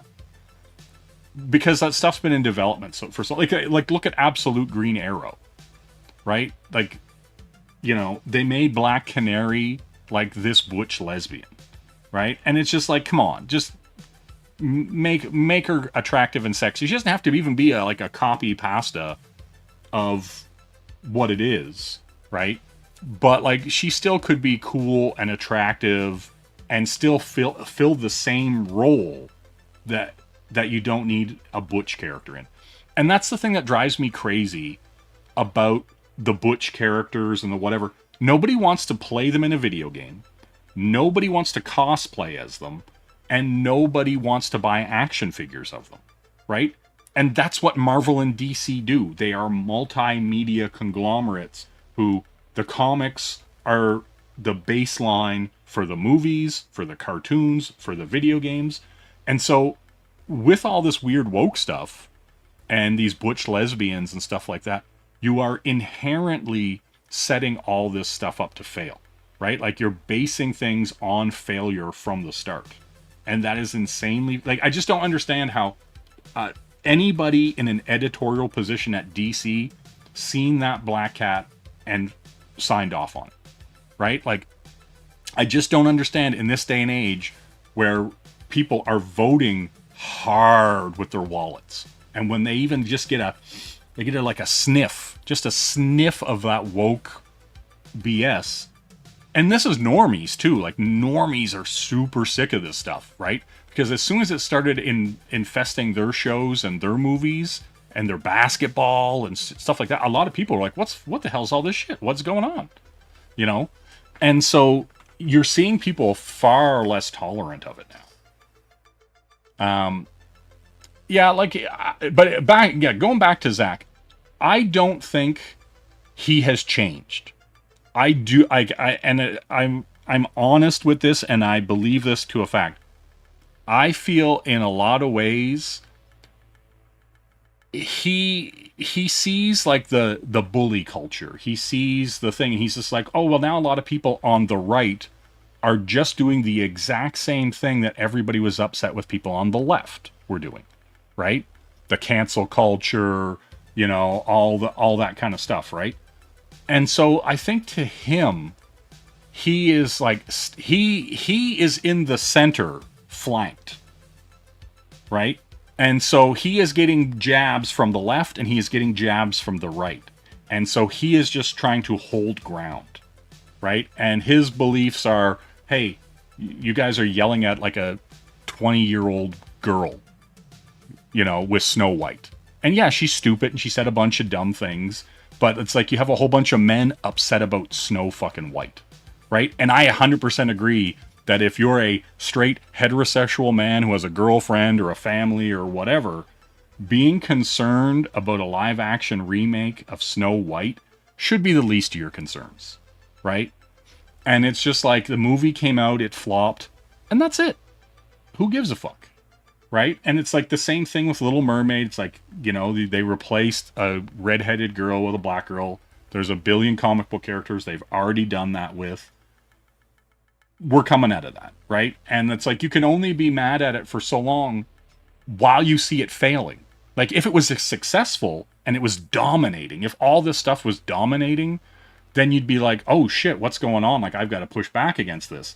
And I think that's what he was doing at the time, right? Like he was like all this Marvel stuff, like it's saying be gay, do crimes in the book. Like, and that frustrates people, right? But then you see that like that stuff is going away now, and like the books are getting better, and a lot of that woke stuff is gone, right? And so now his sites are like, well, why are these guys being assholes about everything? Some of the stuff is actually good now. Why is everything woke trash? And a lot of those guys, you know, it's the way it's unfortunately the way a lot of YouTube and a lot of content is being upset about things and being negative about things is far more gratifying to people in a weird way than being happy about it, right? And like, you know, because you can come on and you can be positive and you can share stuff and people be like, oh man, that was really cool. And they'll be like, that's fine. But they'll remember the time you were upset about things. They'll be like, oh my God, Jay was so pissed about this, or he hated that Rob Liefeld stuff, right? They'll remember that. But they, you know, and they'll hold on to that. Or like, you know, it's like all the little jokes like about Terry Moore and things like that. Whenever I'm just like, hey, it was dumb that he thought, you know, Sonic the Hedgehog shouldn't have outsold his crappy little comic, right? And that's not a slight against him. He's had a good career. He's doing all this stuff. He's still working. He's still making things. But it's like the hubris. Like, you know, a lot of people in mainstream comics and independent mainstream comics live in this bubble, right? Like they live in this bubble where they think, like, you know, and you hear, like, it's like you hear people, like even Shelby. I've heard Shelby go, like, everybody knows who the Darkness and Witchblade are. And it's like, dude, nobody fucking knows who the Darkness and Witchblade are. Nobody modern right now knows what they are, right? And like you live in a bubble because you're into that thing. And when you're into that thing and surrounded by it and you're part of that culture, you take for granted that 98% of the population has no fucking clue who those characters are, who even Mark Silvestri is, right? And that's the thing, like people, like tons of people don't even know who Rob Liefeld is, but they know who Ryan Reynolds and Deadpool are, right? Like, do you know what I mean? Like they don't know who created Deadpool. Like Rob's a nobody to them, right? He only matters to a handful of people who grew up reading comics in the 90s. He is not relevant as a social media person, aside from that little bit of the 90s that people know, right? Yeah, see, look, you don't even know who the Darkness or Witchblade are. You just discovered magic. Yeah, see, that's what, like, but no, like, that's the thing, right? Those books were important to a handful of people, right? And so, and I think that's the thing that a lot of people forget, is that, like, even in this space, like, you know, whether you're CG or indie or whatever it is you consider yourself, I don't give a shit. But if you're in the indie comic space at all, you are a niche within a niche within a niche within a corner of a niche on YouTube, right? Like most people don't even know what fucking Cyberfrog is, right? Most people don't even know who Andy Smith is or Aaron Lopresti or, and like, do you know what I mean? Like, or Dan Lawless or Dan Fraga even. Like, do you know what I mean? Like most of those people are only known on the fucking outskirts of comic books, right? And you have to be into comics to even know who they are. And you have to really be into comics to know who some of these people are. And a lot of these guys are very work for hire, right? Like a lot of these guys are so work for hire. They are competent comic artists in the 90s, and they've put out some books, but it's nothing memorable. And, you know, they're competent. And there's nothing wrong with it. But, like, you know what I mean? Like, there's a reason why people know who certain artists are, like, you know, and then other people, it's a fucking, you say a name and they're like, who? Right? Like, it's like, because, and here's the thing, right? Like, an Andy Smith, he can come in and he can knock out a couple issues or some fill-in issues and they'll be fine. Right? But you're not going to go, man, Andy Smith drew the hell out of this series. And do you see how he did that webbing? Do you see how he, like, renders people's faces? Like, see the expressions? You see how he makes them act? Like, he's just not that guy. Right? And it's like, I have nothing against him. He seems like a perfectly nice guy. But I've seen his work and I just go, yeah, it looks like 90s, like, comics. It looks like Exo Manowar. It looks like whatever. And from that era. And it's fine. It's just comic book art. Right? Like, but it's not comic book art. Like, do you know what I mean? Like, it's not like, ooh, did you see that? Did you see Jeff Scott Campbell do Danger Girl or or Gen 13? Did you see Joe Mad on Uncanny X-Men? It's not like, oh, baby, hold me close. Like, you know what I mean? Yeah, like, well, like, art, everything I know of art is like inking. Like, all the books that I've, like, when I look at Cable and things like that, and I go, oh, Art T. Bear did inks on that. Cool. Right? Like, but, like, a lot of those people, hey, Phil, how you doing? You know what I mean? Like, a lot, like, I don't know. There's people I see now, and I'm way more excited about what they're doing visually, about how they're telling stories. And that's the exciting part. Like, seeing, you know, just seeing like, you know, like competent workman-like stuff just doesn't fucking do anything for me. And I get it. Like, you know, people have their roots and there's a time and place for everything, blah, blah, blah, blah, blah, you know, and the, you know, the classic artists and, you know, whatever, right? Like, I get it. But at the same time, it's like, you see some of these guys who have evolved. Their art is better now than it was 20 years ago. And then you have these other guys whose art just looks like it did 20 years ago. You know? And yeah, like, do you know what I'm saying? Like to this day, like, just looking at those Youngblood books, it's like, Rob just destroyed a generation of artists. He really did. Like, people who thought he was, like, because here's the thing, like, I managed 2 comic book shops for like 6 or 7 years, right? And people would come in and they'd be like, oh, I really like the art in this book. And do you know why they liked the art in that book? It was bad. But it was in a comic book that they could buy in a shop, and they liked it because they thought it was something they could do. So it seemed like an achievable goal for them to get into comics, right? And I feel like that's Rob.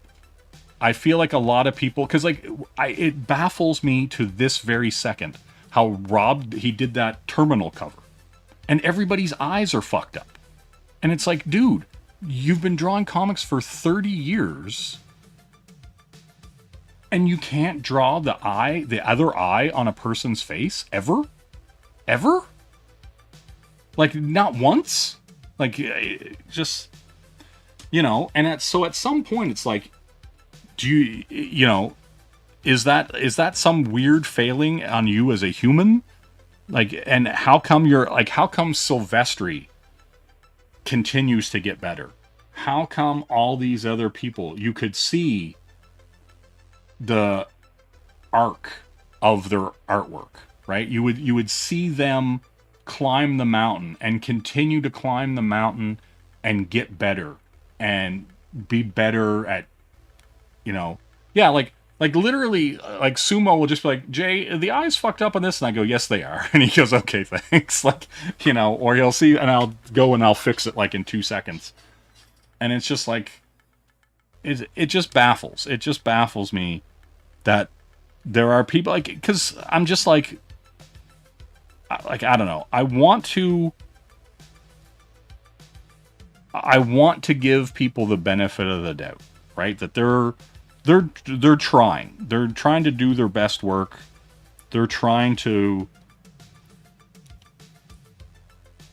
They have a vision, like, do you know what I mean? And you know, and some people, it's like, hey, their vision isn't going to get there the first time, right? Like, it's just not. And so for other people, you know, watching them climb that mountain and achieve, you know, and have a vision and work towards it and see the improvement is really exciting, right? And maybe it's because I'm an artist and like I like that journey for people, right? And so, but when you see people like squander it, right? Like, you know, they don't fulfill their books. They burn down they burn all their bridges that could have been an incredible backer and fan base. They continue to put out books that are nonsensical, and you have to wonder, like, is there something wrong with them mentally, emotionally, like physically? Like, what are we doing here? You know, that's the kind of thing where you're just like, at some point you have to remove the benefit of the doubt and say to yourself, like, bro, like, I just don't know what's happening here. It's just baffling. Hey, Emo Trash, what's going on? You need me to review Lobo issue. I've read them. I've read the first 3 issues. The art is good. Like, if you like that style of art, and there's actually a lot of like really interesting design and whatever. Like, you get back, like, the art's kind of ugly, but like it's intentional and it's goofy and all that kind of stuff.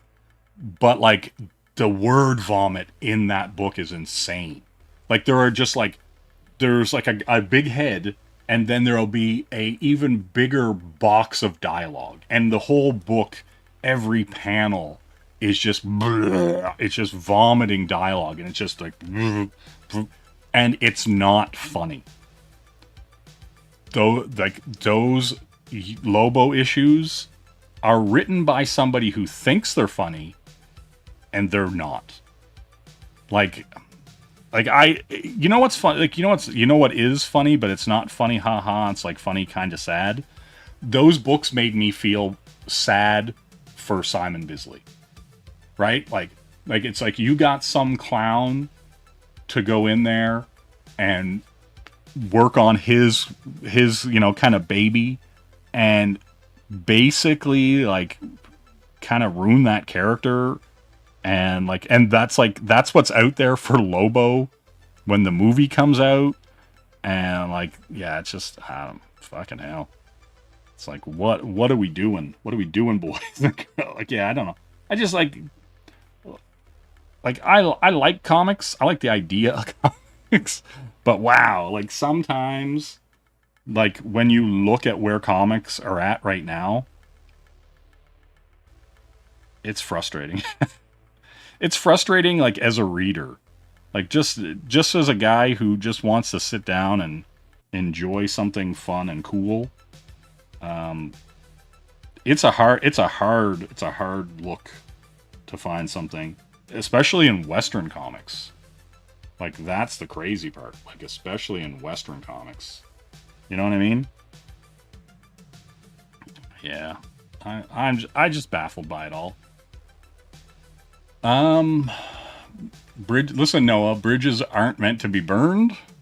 Listen, I'm all about burning some bridges, right? Like, I don't know, some bridges aren't worth maintaining, right? And other bridges, you know, they can be rebuilt. They can be, you know, enjoyed. But yeah, not. I don't know. Like, and some. Like, here's the thing, though. Like, some bridges are better off burned. Right? Like there's some people that have burned some bridges, and I would argue it would be better for them in the long run that they did. Right? Because you're like, well, now you got to stand on your own. Right? You're not depending on someone else's audience. You're not depending on, someone else's like okay to get your stuff out there or to get in front of people, right? Like, and then like you get to find out if your stuff's actually good or not. Right? If you're out there and you're, waiting on someone's audience to show up and it's not your audience, at some point you have to build your own. You gotta secure your own mask before you help anybody else. And I think it was a shock to a lot of people after bridges were burned. After dungeons were scoured, after they were, plundered, we'll say. And, I think in the long run for a lot of those people, it's for the best, because then they get to actually see and build a base that's their own. And I think that's healthy.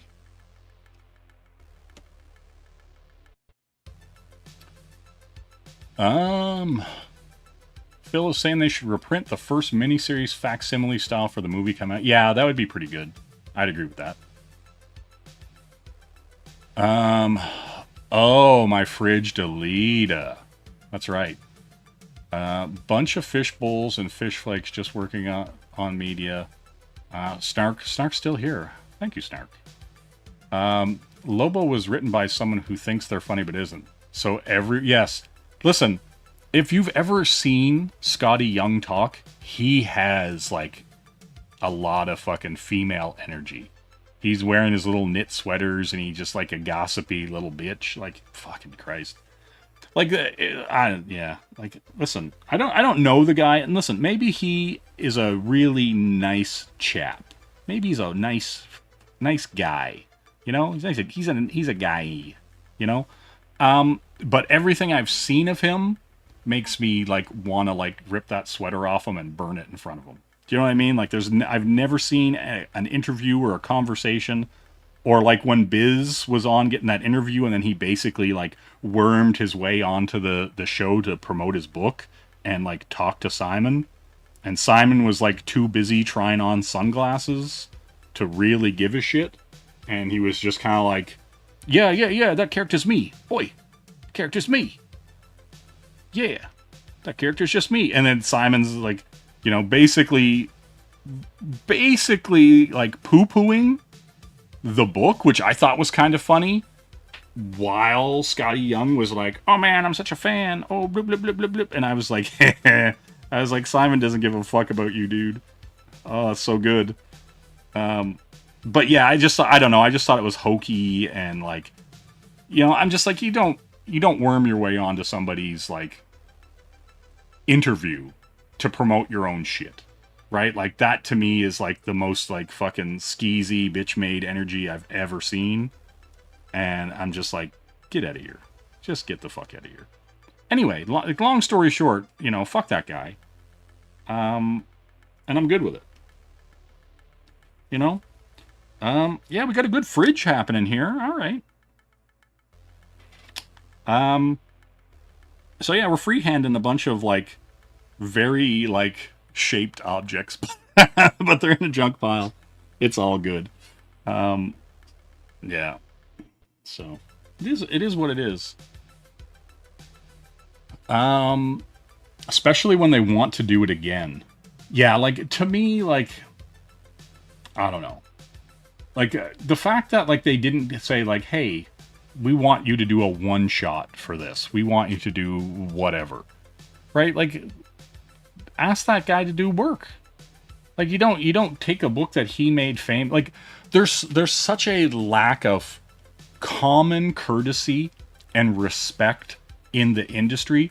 And so many of these younger guys who have come up literally wouldn't be like they're standing on the shoulders of giants and they literally can't even see them, right? Like that's how it feels.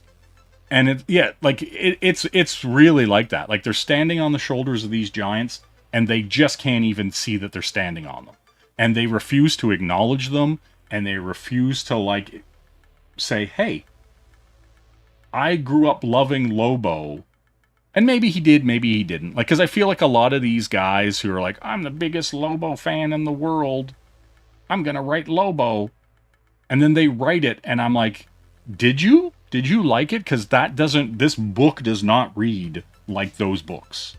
Those books had a cadence, they had an energy to them that this Lobo doesn't have. This Lobo has oh so random, funny bullshit. Yeah, like I would like if they can release that Swamp Thing, Lamb of God stuff, if they can release that, they can release a Bisley Unchained Lobo book, right? And get somebody who's a good fucking writer that understands beats and comedy, and let them just fucking go, and just have Biz put out, something that like trade worthy. And just do it. Like I like, because it's not like he's getting worse. So seeing Bisley like crank out pages now would be amazing, right? Like I would love to see what he would do, because he just like he does shit with like markers and like a little bit of airbrush and paint and stuff, and you're just like, damn, like because he's gotten like, I've looked at a lot of his stuff, and a lot of his sketches and stuff now will be, the outside is almost painterly. Even though he's doing pencils and like ink stuff, it'll be super rough and like very unrefined. But then the thing he wants you to focus on is very tight, very intentional, right? And you're looking at it. Like, if he wants you to look at a pair of tits, he is going to render those tits beautifully. Like, you know what I mean? And you're like, oh, nice. And then as it spreads out, like the detail fades, and it's like, yeah, I would love to see him. Like there's people there are people who are on the sidelines, warming benches right now that shouldn't be. It's very frustrating. It's very frustrating to see these people who are miles ahead in intelligence, in skill, in talent, whatever thing you want to call it, vision. Like they just see things better. They're the nuance to their storytelling and their craft is infinitesimally greater than anything Scotty Young is ever going to put out. Just factually, ever going to put out. You have people who can put out that work, and they're just not calling them up. We've got this fucking garbage Tumblr art. We've got all this other crap art. And you're just like, why? Why do we not have these legends, living legends, who should be putting out good books and propping up the industry that is clearly fucking in need of propping up? Why do we not have those guys coming in and knocking shit out of the park? Right? And I think a lot of it's ego. I think a lot of the new guys are afraid the old guys are going to come in and put them out of work, so they don't even want to pick up the phone. They don't even want to approach them. They want to do things like Scotty Young does, where it's very ceremonial. It's very olive branchy, like, oh, hey, Simon, I really like your work, but I got a book, I'm going to promote it, but I'm not going to get you on it. Like, do you know what I mean? Like, it's garbage. It's like, get out of here. A lot of it is very performative. A lot of their respect for the old guys, the old guard, is very performative. And like, if you actually had respect for those guys, you would use any amount of pull that you had to get them to work. That's it. Like, do you know what I mean? Like, you would be like, no, I'm going to bat for this dude. I need him on it. Even if you just got him to do a one-shot, right? Or you're like, oh, the regular artist needs a break. Simon, a year from now, I need this from you. I would love this. Like, please, like, what is your page rate? Make it happen. If you had to do it at a part of your pay, if you actually respected these people, you would be doing that, right? Because like Scotty's doing a bunch of other stuff, and it's just the way it is, right? Hey, Jason, how you doing? And so, yeah, that to me is like kind of the problem with the industry. There's a lot of people who like feign respect, and then when it comes time to like, you know, brass tacks it, there's no actual respect to be found, you know. Yeah, like, but that's the thing. Like, you won't, like, that's the thing, Phil. You will not see Biz on any part of that run except for a cover or two, right? Like that's it, because they know that they'll get some like old fans to pick up a couple books if there's an actual Biz cover on, right? It's sad, but they, like, you know, that's what they're doing, you know. And so, yeah, like, it's unfortunate, and yeah, and it's just sad to me. The industry's sad, right? Because it's so petty and it's so incestuous, right? Like, it's like all like, oh, who do you know? And like, oh, you're not in the in group, but even though you're like far more talented and skilled, we don't want you to be part of it because then that would make us look bad, and you know, you might not have the right politics, so you know, we can't be associated with you. Like, all that stuff. I can't stand any of that stuff. It drives me nuts. We're gonna scoop this stuff out.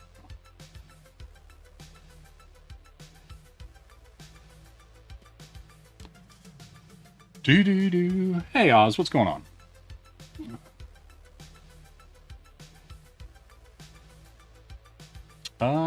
Yeah, Jason raid. Yep, yeah, I said hello to Jason. Thank you for the raid of sorts, sir. Yeah, Biz needs to do something if it's not the same. Well, I mean, like, that's the thing, right? Like, it's like, you know, I don't know. It would be like them making like a new Akira without a Tomo anywhere near it, right? And like, it just wouldn't feel the same, right? Like the design, all that kind of stuff, right? Like, yeah.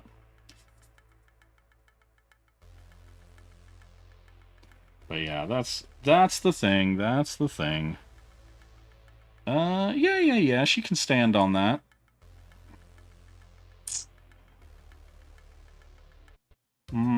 She got the junk. All right. So I've I've wonderfully rendered a small fridge, PC, a TV. I need a couple other things over here. Sumo said he wanted a record player somewhere. I'll throw a record player here somewhere.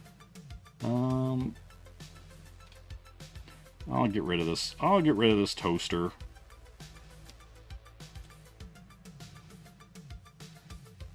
Do. Oh yeah, yeah. Listen, if I think if Biz wanted to do a book, or if he wanted to like crowdfund a book or something like that, but the problem is that like I've seen him on streams, and he is like the most like ADHD man on the planet. And I think you would have to have like some kind of management team in place for him. Like, I think he would do the work, but I don't think that he could focus enough to actually like run a campaign. Yeah. Listen, but that's the thing, Noah. Like, once you've kind of put in the work, right, and there's a certain expectation that like you're gonna kind of do whatever you want, right? Like, you know, it's like you've toiled, you've ground it out, you've done whatever, and now you're kind of like, well, I want to work on my bike. You know, I'm gonna do some paintings, I'm gonna do some work, but like people aren't banging down my door to do more Lobo or do more whatever. You know, so I'm just gonna, you know, I get commissions, I get whatever, I go to cons. You know, and he's kind of slow rolling. He's kind of taking it easy, like, you know, for better or worse. Like, you know, I mean, it's just like, why couldn't he make his own book?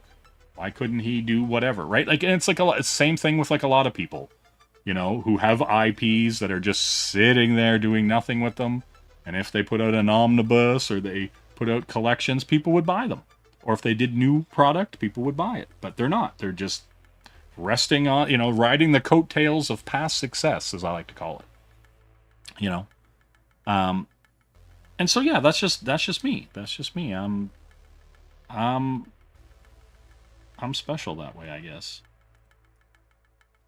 Watch Biz 20,080 and I never see him speak before.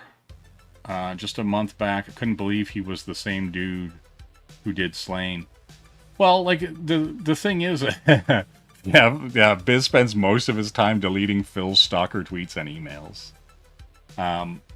Yeah. Like, but he seems like a really nice guy. Like that's the thing, right? Like, anytime I'm commenting about people or like their quirks or whatever like that, it's just like that. Like that's their quirk, right? Like, you know, it's kind of the personality thing that sticks out for me, and it's not necessarily a negative, but it's like if you watch, like, you know, you watch a guy talk for an hour, and like put on 72 pairs of different sunglasses while he fumbles with things, and then it's just like, oh yeah, and then so the interviewer just eventually has to ask them about their sunglasses because it's the thing that's happening the entire time. You know what I mean?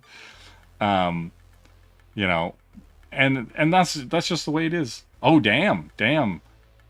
Phil throwing down the gauntlet to Noah. Biz has done more books in the last 5 years than Noah. Damn it, Noah, why you slacking? Yeah, like that's the thing. Like, and I think a lot of people, just in general, like inherently most people are good, right? Just in general, like, you know what I mean? Like Rob, I'm sure if you sat down to talk comics with Rob Liefeld, it would be a blast, right? Like, you know, he would talk about all the old stuff he loves, and he's like very passionate and excited about it. I'm sure it'd be a very fun conversation, right? And like, but that's the thing, right? Like the things that people are passionate about and the things they enjoy doesn't always directly extend to the same passion they put in their work, right? Or the same like level of intricate and intelligent thought. Like, you know what I mean? Like he could probably go through all this Marvel lore and probably tell me about all this kind of stuff, but then I'd be like, hey dude, why are these pages so messed up? And he's like, oh no, like, well, it's fine. Like, you know, whatever. And like, yeah, like that's the reality, right? Like that's the reality. Yeah. But no, here, I'm not boohooing Biz. I'm just saying that, like, you have a lot of, like, very talented, skilled, accredited, whatever you want to say about these people. And there's an industry in shambles.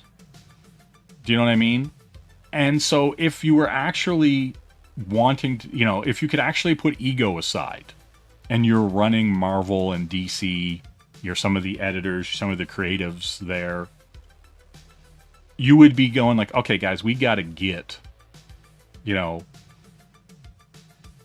Sienkiewicz in. We've got to get Biz. We've got to go see what, you know, Todd McFarlane's doing. We got to do whatever. We got to go call Mark Millar up and be like, hey, dude, come in here. Let's create some stuff. Old rates are back. You get a cut. We're investing in you to make something for the future, not just for us, but for yourself, right? And that's what needs to happen at Marvel and DC for there to be a future for those companies, right? They have to invest in themselves, and they actually have to invest in the people that they bring in, right? And I don't think they're ever going to do that again. I could be wrong. I would love to see it. I would love to see, you know, them come in and make some big money deals with some creators and then go, oh shit, we got so-and-so writing X-Men again. We got, you know, I don't think so. Like, I think I get why you would say that, Noah. None of the old people are going to do anything innovating though. I think some of these guys have been on the shelf long enough that they're hungry again. Right? Like, I think some of these guys would be like, no. Like, I've always wanted to do whatever. You're giving me carte blanche? Let's do this. Right? And I'm sure some of them would come in and do the same old, I'm sure there's a percentage of those people who would fall back on, you know, the coattails of their past success, as it were, right? And that's going to happen anywhere, right? Like, you're just going to have it. But like, if you're picking good people and good creatives, they're not going to, like, you know, not everybody's going to do what Rob's doing. You know what I'm saying? Not everybody's going to do what Rob does. And it's like, oh, I'm going to bring Youngblood back and I'm going to phone it in, right? The story's going to be all over the place. Every issue is going to feel like it's like an Elseworld from the issue before. It's crazy nonsense. There's not, like, you know, whatever. But you're going to have some people who would come in and actually do something cool. And I think that's the risk. That's the risk I would like to see them take. You know what I mean? Yeah, Noah's. I've seen these new pages that Noah's working on. They're really good. I've actually been pretty impressed. And you know, because like I like to see the level up. You know what I'm saying? I like to see people pop in and get better. It will never. Hey Roy, how you doing? It will never matter what they do at Marvel or DC or Out for Life. Like, and listen, I don't have a problem with that. I'm just saying, like, for a general audience, right? Like, I'm just saying, like, for people, because there are people to this day that just still have love for a lot of that old stuff, and I don't think it ever comes back. Like, I agree. Like, I don't think you can, you know, you can capture X-Men forever again. I don't think you can, you know, do the Ultimate Universe. I don't think you can do a lot of this stuff that was really good, or like a Green Lantern Rebirth or any of that stuff, New 52. None of that stuff gets to happen again, right? Yes, bring back Alf. Yes, Alf Comics. No, but do you know what I mean? Like, and so, like, I 100% get why people are like, no, I'm good, I'm done, right? And it's the same with, like, the Absolute Batman, same with a lot of that stuff, where you're just kind of like, what is this crap, you know? Yeah, so that's bouncing here and there and everywhere. High adventure that's beyond compare. They are the gummy bears, you know? But yeah, that's the real talk. Yeah, let's see where we're going. Yeah, that'll be fine. I'll clean that up later, but it's fine for now.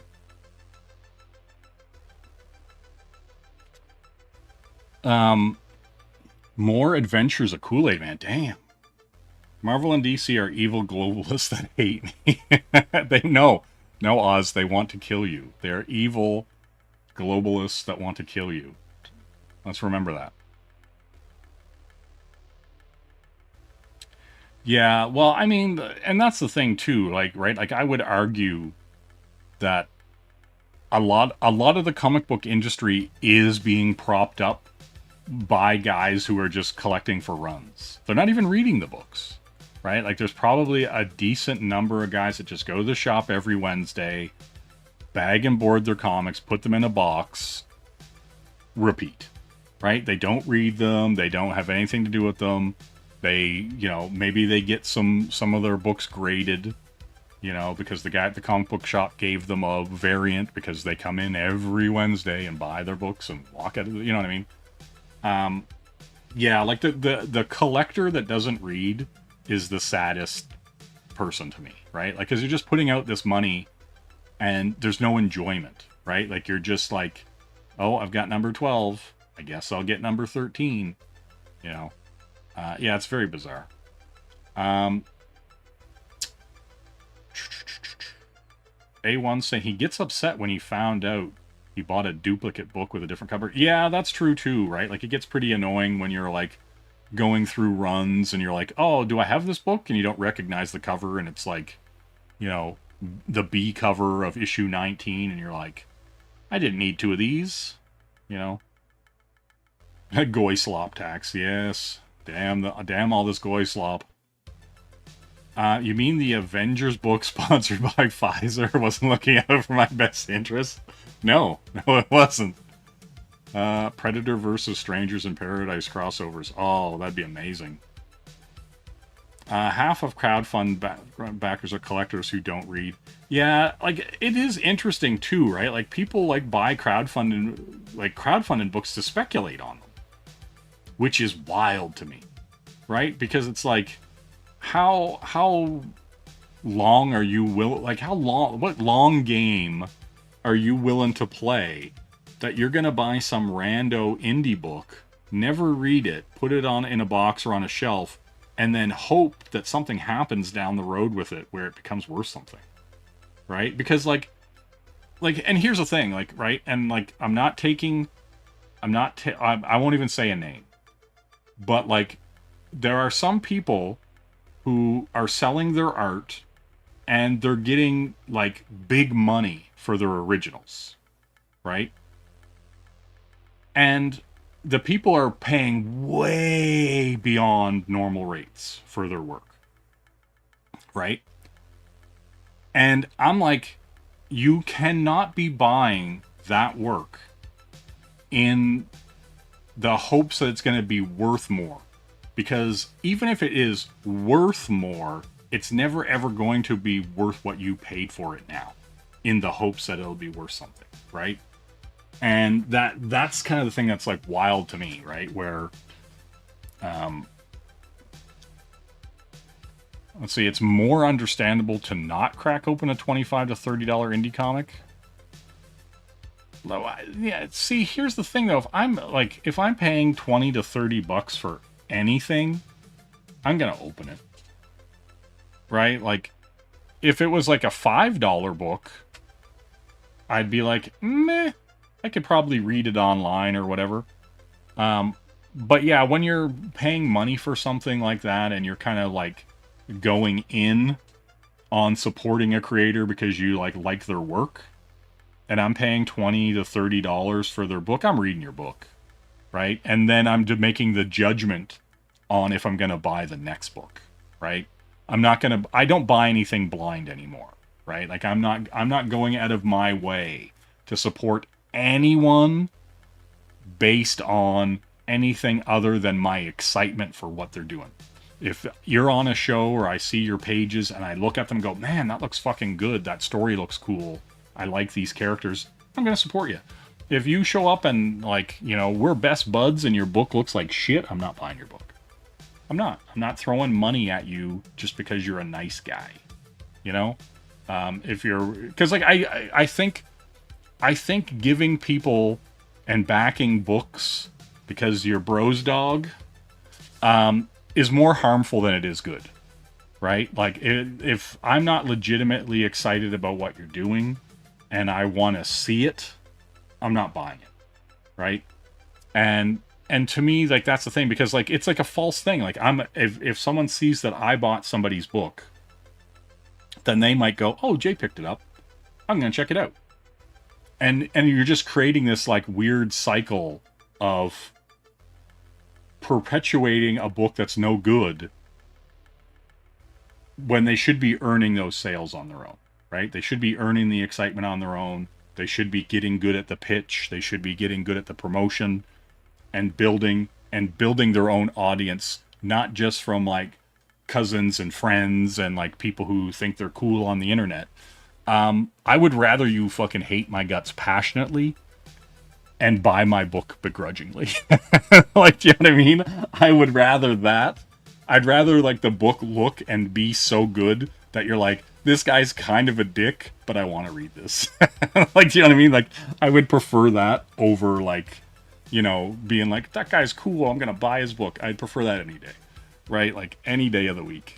You know what I mean? Like, yeah, like, that's just how it is. That's just how it is. I'm weird like that, though, right? Like, I would rather the book stand on its own merits and you want to purchase it because you want to purchase it, than you be like, you know, I'm gonna buy it because he's a funny dude, or he's nice, or whatever, right? You know what I mean? And so, yeah, that to me is is kind of the thing, right? Like, I would rather people be there in spite of me than because of me in some ways. I'd rather work speak for itself, to be perfectly honest. What's KSS here?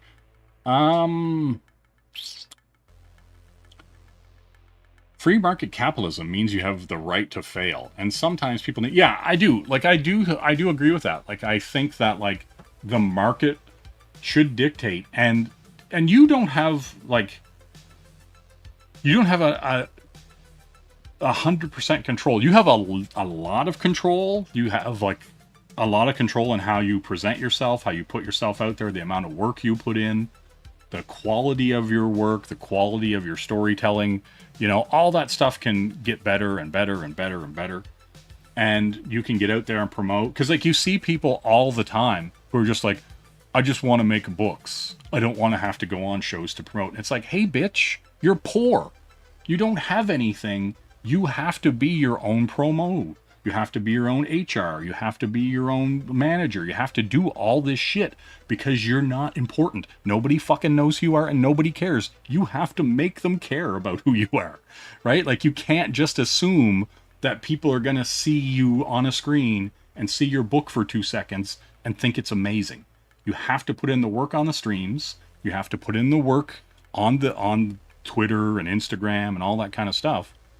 And it's going to take time, right? You literally have to, you know, virtually knock on doors and pick up people one person by one person until you've got a bunch of people who are trying to follow you and read your books and all that kind of stuff, right? Like, that's the thing.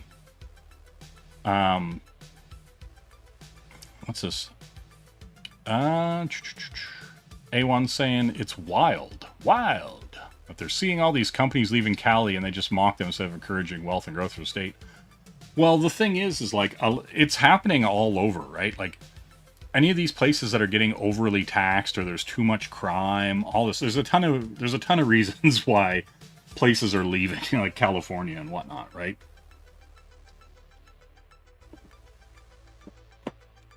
And you have to, like, understand that if companies are leaving, they're leaving for a reason. And when they're leaving, they're taking jobs. They're taking income. They're giving people health insurance. They're taking, like, all this stuff out of your state, you know? And so if you're just allowing all those resources to leave, you're doing yourself a disservice. You're doing the people, like, that's my biggest problem, like, with politics and the people that, you know, regionally and nationally and all that stuff get voted in.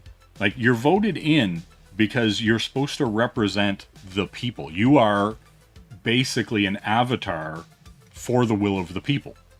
And when you get voted in, you are then bound to support and push the will of the people who voted you in to speak for them. And unfortunately, that's not what happens anymore, right? And so you just basically have these people coming in and, you know, you have lobbyists and you have all this other stuff happening. And yeah, you just, you know, they've lost the plot and it's really unfortunate. And then you get a few people that come in here and there and they kind of, you know, they tip over the apple cart and are able to get in past a system that's rigged against them, you know. And yeah, it's incredibly frustrating to see. And like, there's a whole bunch of things, like, as far as politicians and stuff are concerned, that, like, I don't think they should be allowed to invest in things, right? They shouldn't be allowed to get kickbacks for things. There should be a bunch of things where it's like, if you're a public servant, it's like being a police officer. You know, you're like, the police officers don't get to get all this information and get all this stuff on stocks and bonds and whatever, you know what I mean? Like, you shouldn't be able to function that way. You should get your pay for doing the job you're doing, but you should not be able to grossly profit off becoming a politician, right? Like, that's not what they're there for. Those people are servants for the societal good, not, you know, there to profit based off of just getting put in office, you know, for supposedly representing the will of the people. You know, it's one of those things. KSS resubscribed to Angela because of her racist slurs. You never know what she's going to say. Yes, that's true.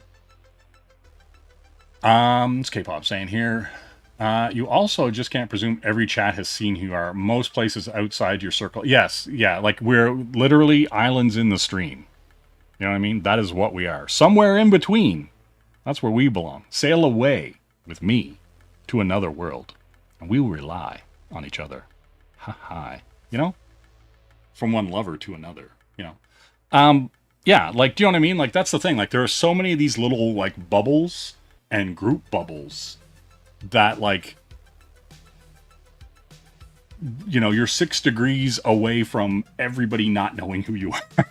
Right? Like, you know what I mean? It's like you could go, like, you know, that's the thing. It's like you could go in Phil's chat, and there are people who are in Phil's chat who are never in Jake's chat or Bancroft's chat or my chat, right? Like, do you know what I mean? Like, there are people who are in Reenie's chat who are never in Bancroft's chat, right? Do you know what I mean? But everybody knows who everybody is, like, as far as they go. Right? Like, do you know what I mean? And there's some crossover, but then there's just a ton of people who just don't know who anybody else is. And so, like, you know, you do have to cross-pollinate. You have to go over and be on these shows and hang out with this person and do this kind of stuff just so that people get to know who you are, right? Like, and, you know, for better or for worse, it's part of the game. It's part of, like, you know, establishing yourself within these communities, establishing that you're serious about the work you're doing, getting people excited about the work you're doing, and getting to know you and deciding if they like you and the work you're doing. Do you know what I mean? Like, and it's part of everything now. It's like, it's what you have to do. Liberals are an invasive species. This is true. Like the unfortunate parasite that infects everything. Let's see. Yeah, liberals get hypnotized with the virus, pretend they're sick of them, then move and spread it. Yep. Emo is saying, could also be because fire insurance comes at crazy premiums because, well, California is set ablaze like twice a year. Yeah, that's true. Counterclockwise throw with the twist. That's the trick. Whoa. Damn. Is that a dick twist? Or is that like... Is that nipple control? What are we doing here? Yeah. Love will lift us up where we belong, where eagles fly, on a mountain high. Too many people know me from stream to stream. I'm both loved and hated now. Yeah, well, see, that's the thing, right? Like, the way I've decided to operate on the internet is to just be me, right? And if you don't like it, whatever. Like, you know what I mean? If you like it, you're like-minded, cool, right? Like, that's perfectly fine with me. Because, like, the way I look at it, right? Like, and you've seen it a ton of times, if people put on an act or play a character, and then they break character, they get upset, or something happens and they break character, and the real them comes out, then forever everyone thinks that they're like fake or they're, you know, putting on a show or whatever, right? So if you're who you are initially and you do all your stuff and you have fun and, you know, sometimes you might dress up or sometimes you might do whatever, right? Then people will go, oh, that's that side of him. He does the fun thing sometimes and other times he does the serious thing. That is him as a, you know, that is him as a whole human, right?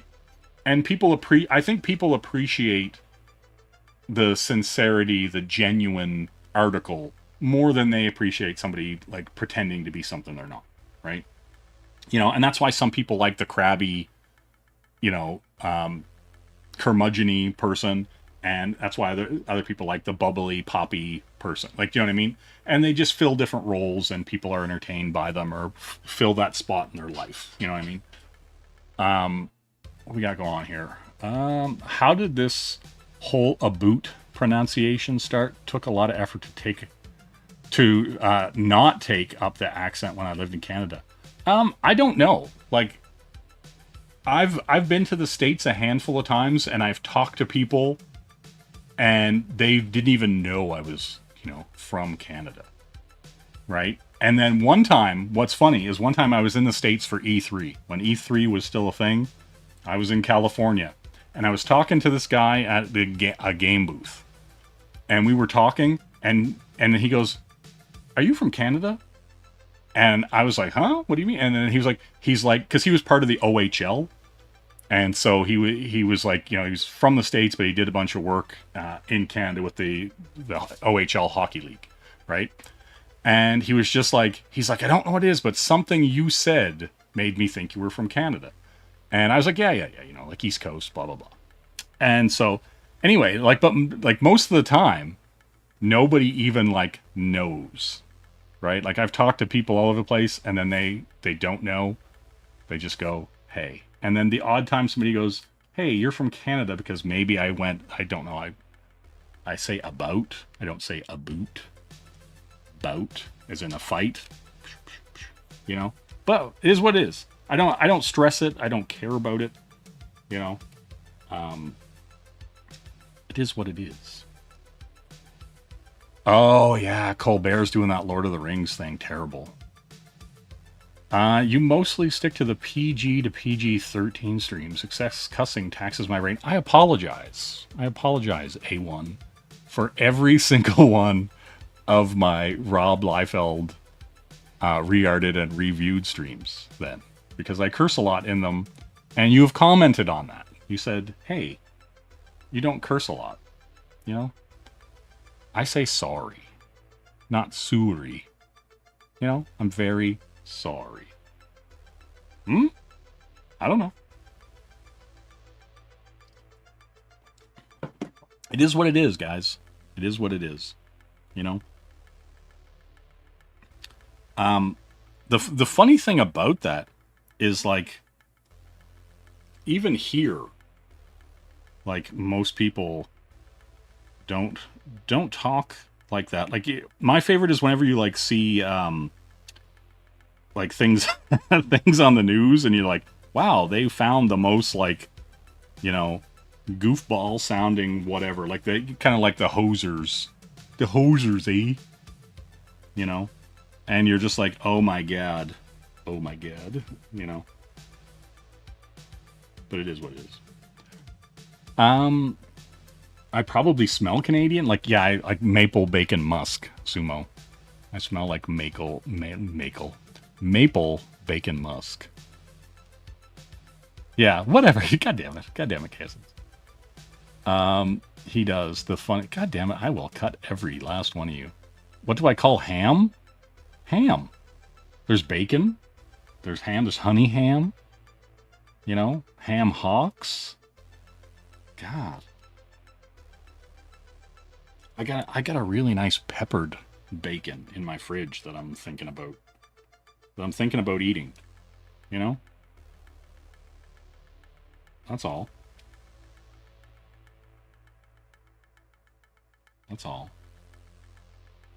Right? Yeah, see, Sumo, I know what you like. I know what you like, Sumo. Oh yeah. Please don't go, Sumo. Who's your favorite new kid? Call me Joey. Call me Donnie. Please don't go, girl. No, I don't. Isn't the "don't ya know"? Isn't that from Fargo? I don't think I've ever heard that anywhere other than in Maine and things like that. Don't ya know? I don't like that.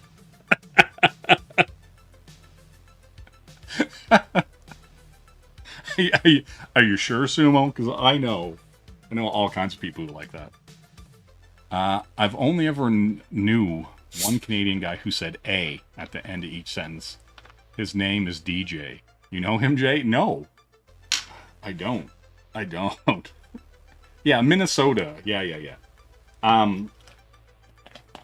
That's the funny thing. I don't know anybody. Because that's the thing. There's all this everybody says "a" do the little do, and I'm just never really said it. Do you know what I'm saying? Like, yeah, she said she was 42. Yeah. Yeah, take off, eh? Take off. Yeah. Like, you know, like, because that's the thing. Like, in that, like, the 80s and 90s, all that stuff was, like, played up. Yeah. Oh, yeah. Well, like, and that's the thing. Like, East Coast of Canada, like, Newfoundland, Labrador, like, PEI, Nova Scotia, all that kind of stuff, it's all fucking Irish and Scottish. Like, my last name is Ryan. Do you know what I'm saying? Like, it's all Irish and Scottish, and, like, there's, like, all kinds of, like, Kaylee and, like, street names and all the stuff like that, right? Like, yeah, like, nobody around here says mate. What's going on, mate? Crikey. Look at you, Gov. Like, you know, nobody... I'm mixing British and Australian there. Yeah, right? Like, nobody really talks like that. Like, it's kind of like... It's like parody, right? Like, because, yeah, if you watched old, like, SCTV or, like, Bob and Doug McKenzie and stuff, like, it was just, like, that little bit of, like, stuff cranked up to 11. You're A1, you're such an interesting character. You know what I mean? You're a mod on a Canadian puppet stream. I've got so many questions about a Canadian puppet stream. And I said A for years, not knowing it's actually A. Hey! Do some Canadians talk like Bubbles from the Trailer Park Boys? No, nobody talks like Bubbles from the Trailer Park Boys. Also, the comic book store that I used to manage, a bunch of the guys from the Trailer Park Boys used to come into, and so did Steve McNiven, like all the time. No, my last name isn't Hagelman. Yeah. Yeah, the polka dot door. Oh, Terrence and Philip. Hey, buddy. Hey, guy. Hey, buddy. Hey, guy. Hey, buddy. Guy. Hey. Yeah. Yeah, people are Scots and Irish, Black and Indian. Like most Jamaicans. Yeah. Well, yeah, because, yeah, there would be a lot of Scots. There's probably a lot of Irish, too. If it's, like, for Jamaica. Because, like, a lot of the Irish were indentured servitude / slaves. And they were brought into the Americas and down through the slave trade, right? Like, and so there's a lot of Irish slaves that got brought all over the place.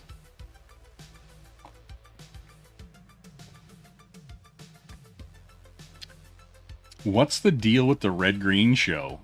Oh man, they don't have to find you handsome, but they at least have to find you useful. Oh, Dale A flies in here to defend the red-green show. Incredible.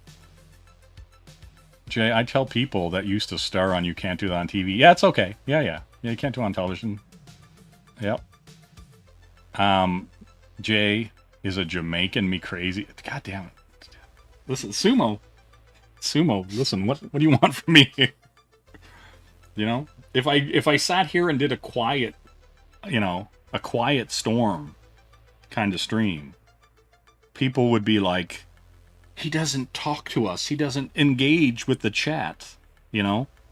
And then I'd be getting guff from you for not paying attention to the chat. Do you know what I'm saying?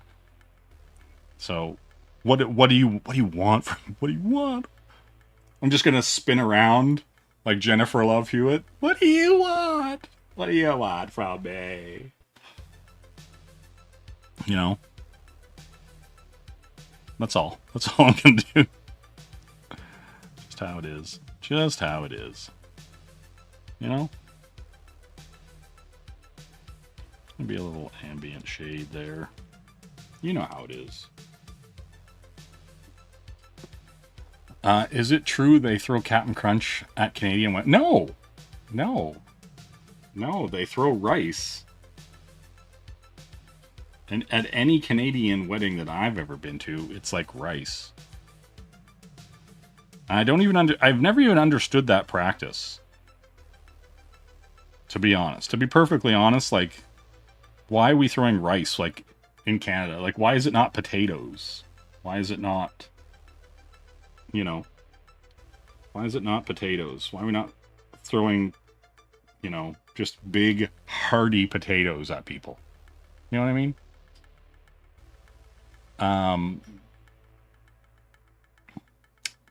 Red Green has the amazing ability to not even evoke an inner chuckle from me. Damn, what are you doing to Dale A? Oh my god.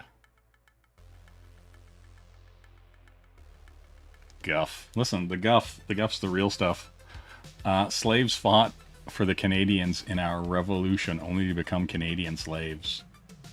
Listen, everybody's gotta be a slave to somebody. You know what I mean? That's right, Roy. Look what you did here. Why you like this? No. Do not even put Adam Lambert stink on me. Good God. Good God. Yes, they have weddings here, you know. Potatoes sounds like something the Irish would do. See? See? Huh? Damn. Mac and cheese. Carbs. Carbs. I keep looking at this and noticing how wrong that is.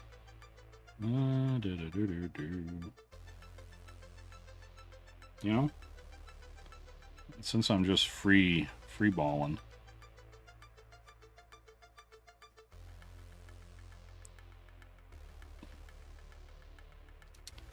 You know?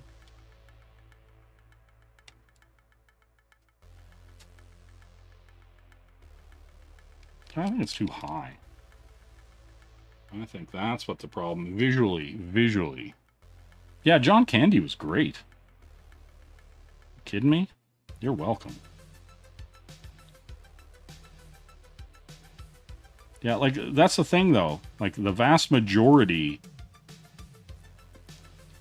of, like, cool actors and funny people. Like, think of, like, who's Norm Macdonald, man? Where did he come from? You know what I mean? You're out here being like, oh, Canada. And I'm like, dude, most of the entertaining comedians, Canadian. You know? You wouldn't have Justin Bieber. You wouldn't have Drake. You wouldn't have The Weeknd. All Canadian. You know? That's just it. That's just how it is. Kiefer Sutherland. You know?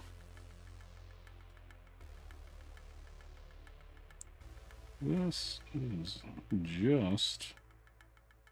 See, this is it. This is my life.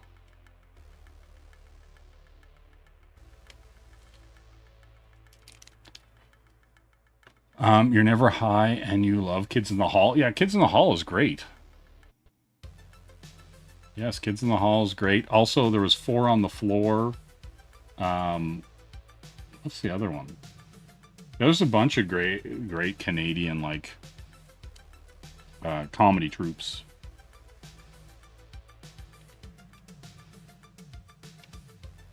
Why is that not where I want? Nickelback. Yep. Someday, somehow, I'm gonna make it all right, but not right now. I know you're wondering when. You know, Tragically Hip, Sloan. You know, I wrote for you a sugar tune. To help you through what you've got to do. You know? Not the 100th Meridian, where the Great Plains begin. Oh, yes. Are you talking about These Are the Daves I Know, Snark? Dave Capasano, I hardly know him. You know? These are the Daves I know. These are the Daves I know. You know? Don't ya know? Don't ya know? Little don't ya? Mm-hmm. There's a type of of humor I can spot as Canadian humor. It's Seth Rogen. Oh, why? Why would you do this? No. No. Don't Seth Rogen on us. That's not cool. That's not Roy. Roy. Why you like why would you do that? Why would you ruin my whole night? Yeah, like Captain James Tiberius Kirk. God. I mean, Kenny Omega, Chris Jericho, Bret Hart. Like, what are we even doing? You know? That's the real. That's the real talk.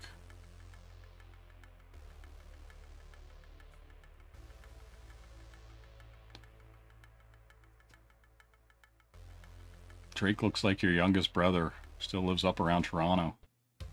He lives in the T dot. I hate that. I hear people call Toronto the T dot, and it makes me angry. I think it's because I'm old now. I just hear people say things and go, ugh. Is he really?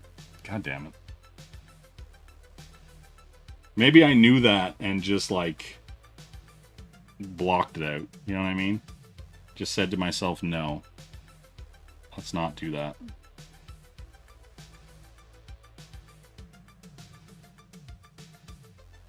Damn it. Thanks for ruining my evening, Roy. Plunge. He's saying, Jay, you heard about the 50-year-old Lucha who died instantly? No! Who was it? What Lucha? Are we talking like in AAA or... Damn, you haven't been in Canada in a long time, Roy. 84. Crazy. Oh, yeah, yes. You know what's funny, though? Like, I remember when I was a kid, there was like a dragster called the Chi-Town Hustler. And I just remember that car. Like, there was like model kits of it and everything like that. Yeah, like, was it during, like, yeah, like AAA, or was it like one of the other, like... Died instantly in the ring. I'll have to look into that. Could have been somebody good. Yeah, that's no bueno. We called Detroit the D. I'm not even gonna touch that one. I'm not even gonna touch it. I'm gonna be nice. Rey Mysterio killed it. Yeah, well, I mean, there's like the wrestling accidents where people get dumped on their head or like thrown into stuff, like, because like that's the kind of thing about wrestling, right? Like you're only as good as the person you're in the ring with, right? Like, and like even if you're in the ring, like a lot of times, like, you know, if you're in the ring with Chris Jericho, for example, let's say, he's calling the match, right? He's more experienced, so he calls the match, and as you're wrestling, he's like, okay, we're going to do this, we're going to do that. Like, you know, and you might have a little conversation before the match about some of the high spots or anything like that. But, like, in a lot of those situations, when someone's throwing you up in the air, throwing you out of the ring or whatever, you're 100%, like, trusting them not to murder you. Like, by accident, intentionally, whatever. He fell directly on his head outside the concrete. Oh, damn. Touch the DJ. Touch it. Touch it. All right, Snark, for you I will. You know. Let's see. Rogan's humor style is gross out pothead, boozing, hanging around, smokes, just laughing at unusual stuff. Yeah. Well, I mean, what was that? Was it Pineapple Express? That whole movie is just like pot humor. And so that's a Seth Rogen classic joint. But yeah, right? Like, you know what I mean? Like, and I feel like there was a time when like everything was like pot humor. And it was just like, You know, just you couldn't escape it. Everything was just constant pot humor. Yeah, Ryan Gosling. Yeah. Yeah, just like a shit ton of people. What entertains me, like, you know, like Todd McFarlane, like all these like artists, stuff like that. Like for such a small like population, like, you know, like I think there's like 47 million people in Canada, compared to your like 400 and some million people in the States. Like we're basically like 10% of your population. But we have like a pretty dramatic effect on your culture, you know, as far as like music and art and like acting and like, you know what I mean? Like it's very interesting. It's very interesting to think about.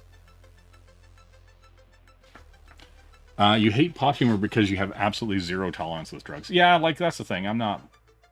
It's never been my jam. You know what I mean? Like it's not a thing. Like, I'm not hating on anybody who, you know, smokes the odd joint or whatever to relax or whatever. But, like, people whose entire existence is based around getting high or getting drunk or whatever, you know, yeah, you're the anti-snowman. Yeah, Nathan Fillion, yeah, you're right. I love Nathan Fillion, I like him a lot. You know, I watched Castle on the reg, you know.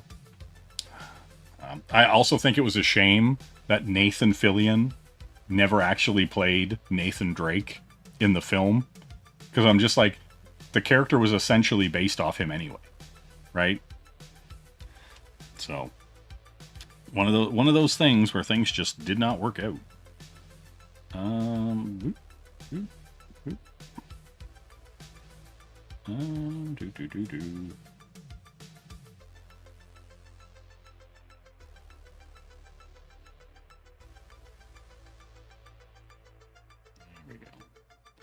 But yeah, that's the interesting part of it. Like, right, because like you guys got like Degrassi and shows like that, like on like PBS and stuff in the States. You guys got a lot of our weird shows.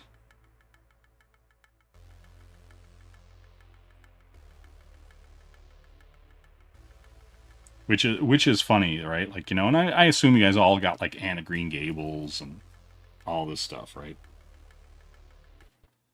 I'm gonna have to sit down and fix that. All right, Sumo wanted a record player in here somewhere. I guess we'll throw that on top, or maybe I'll throw it here. We'll see. Got a whole bunch of junk. We got everything Canada. Got MacGyver. Listen, see, that's what I'm saying, right? Like the massive influence that Canadian people have had is impressive.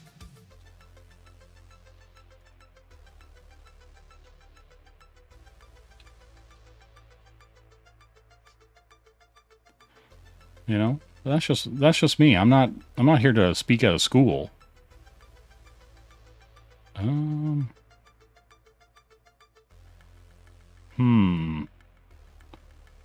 to look at some random old record player.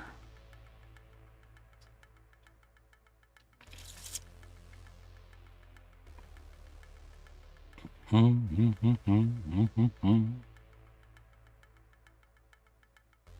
don't want to get that old. Ooh,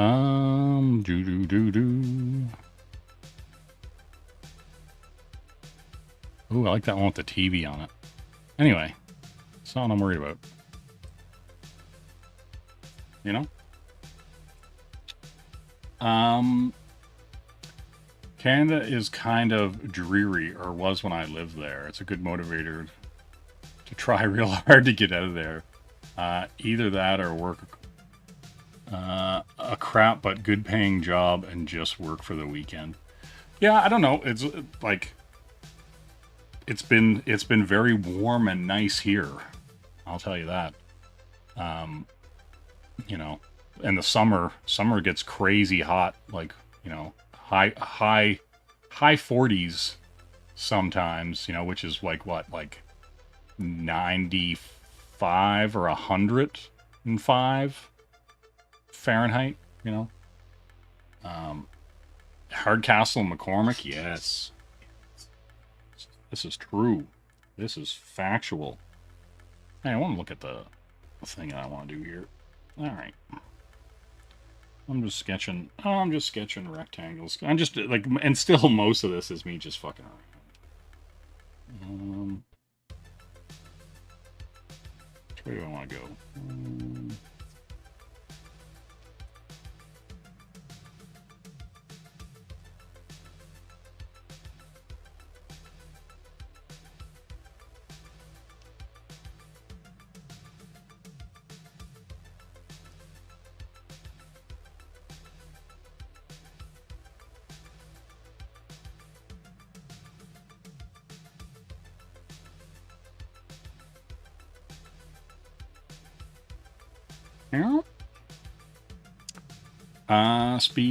Speak freedom units.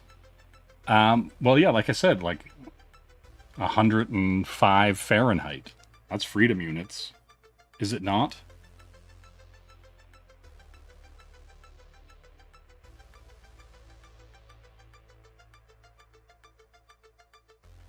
You know?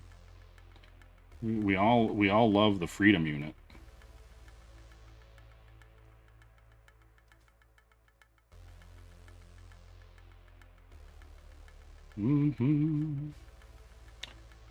The arm is weird and circular, like a tube. You know, a little arm on it.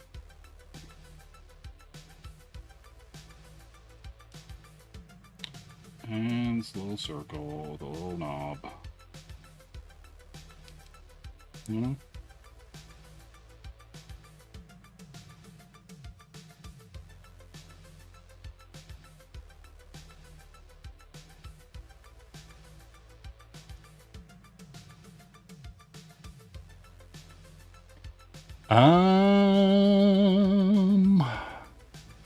Yeah, Supernatural was filmed. So was From. From was actually filmed in Canada as well. Whole bunch of stuff. A lot of the X-Files was filmed in Canada, stuff like that too. Kirby saying, at Plunge, babies eating baby food, some good mash stuff.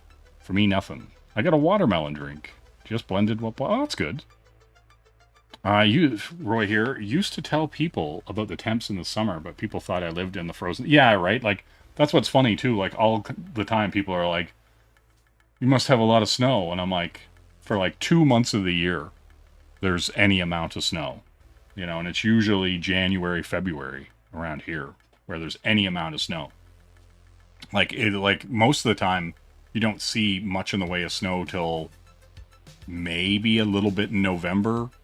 And then it, like, rains or goes away, like, the next day. And then sometimes you'll have, like, snow for the holidays, like, you know, for around Christmas time and New Year. And then usually by the time March rolls around, you're just in, like, you know, plus temperature weather. It's nice, but it's kind of, you know, rainy. And you might get a little weird little bit of snow the odd time. And then once you're into April, May, June, it's, you know, t-shirt, shorts weather. And then the summer is like, you know, July and August is like 2 months of like sheer hell. And then it just kind of calms down in the fall, you know. Oh, because of Reboot. Yes, you have to spare Canada because of Reboot. This is true. I'll give you that. Do I want to bother throwing the top thing on it? Or should I just rip it off? You know? Hold on. Let's fit. I just want to... Do I want to pin it? Or do I want to put something else there? See, that's the beauty. See, that's the beauty of this kind of stuff. I can just, like, mock things up. And just move it. Move it anywhere I want. You know? I'm not gonna, but... You know. Do-do-do.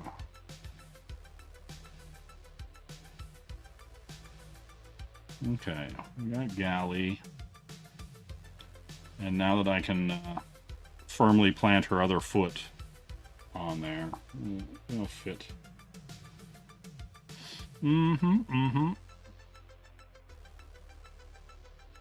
Yeah, there's some other little debris I'll probably put back here and around the bottom. Just kind of want it to be a little bit of an arch. You know, then there'll be some clouds. But yeah, like I said, I'm gonna end up printing, kind of clean it up, print it out in blue line, then I'll do like inks and ink wash and everything like that. Jesus Christ. Everybody is writing 200-word essays in here. Yeah, and Beast Wars. And you can do that in television. Yes, yes, yes. Damn. Not Beast Machines. Damn, you don't like Beast Machines? You're over it? Hold on, I want to see what's going on here. What time is it? Oh ho ho, we're almost up on the 3-hour mark. And you know what that means? That means that I end this shit and bounce. You know what I mean? Then I remember to save what I'm doing. And you know, that's just how it goes. Okay, any pressing questions? We have like what I'm gonna consider 8 minutes left before I get the hell out of here. You know what I mean? That's just me. That's just science. I'm not here to press you on science. Dusty's Treehouse. Are you gonna start talking about Mr. Dress Up now? Did you guys get Mr. Dress Up in the States? Is that a thing? And then like thanks, A1. Yeah. Listen, it's getting there. I'm literally spending more time talking than drawing. You know what I mean? Jeff Healey? Is that like, oh, that's like lies above. How could I ever win your love? Is that who we're talking about? Or did I do? What did I say to turn your angel eyes my way? Is that who we're talking about? You know?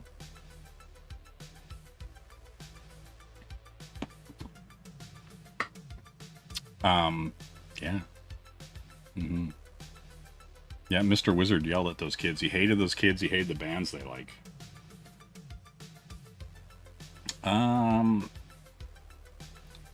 Yeah, we're flowing with the cape. See, I still haven't decided if she's going to be holding something like her switchblade sword or some kind of piece of junk or some kind of thing. We'll figure that out next time.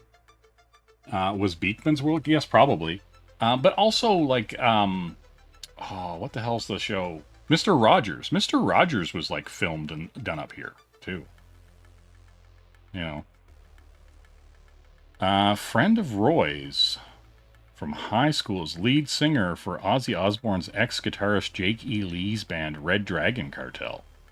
Check them out and think of me, him and 10 gals skinny dipping in the neighbor's pool. Damn. That's weird. That's a weird place to end this, Roy. That's a weird place to have me thinking about you skinny dipping in the neighbors. You know? That's weird. All right. With that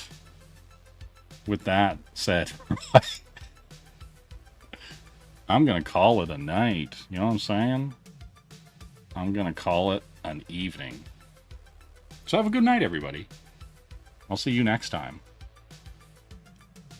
Bye-bye. I don't know, you and me are like Coke and icy. Coke and icy. Together, two and two, it will become yummy. Oh, so yummy. You want me, make you happy. I need you right now, hurt me. Love is so gay, but not in a homo way. No homo. I know this sometimes, see, we do talk like a baby. Talk like baby. Finally, I know this, you love me like you love mommy. Love your mother. Coca cannot live, I see.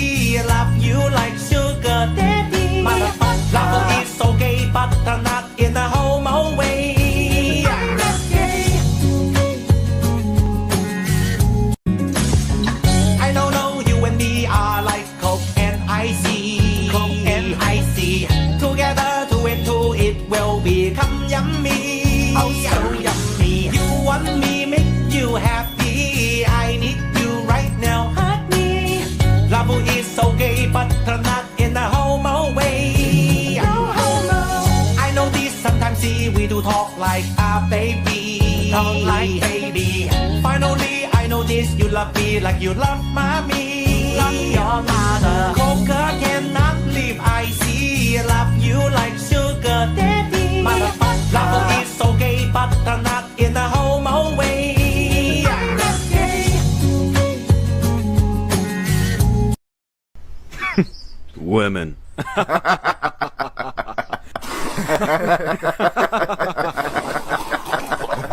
I am not your dad. I hang out for Japanese.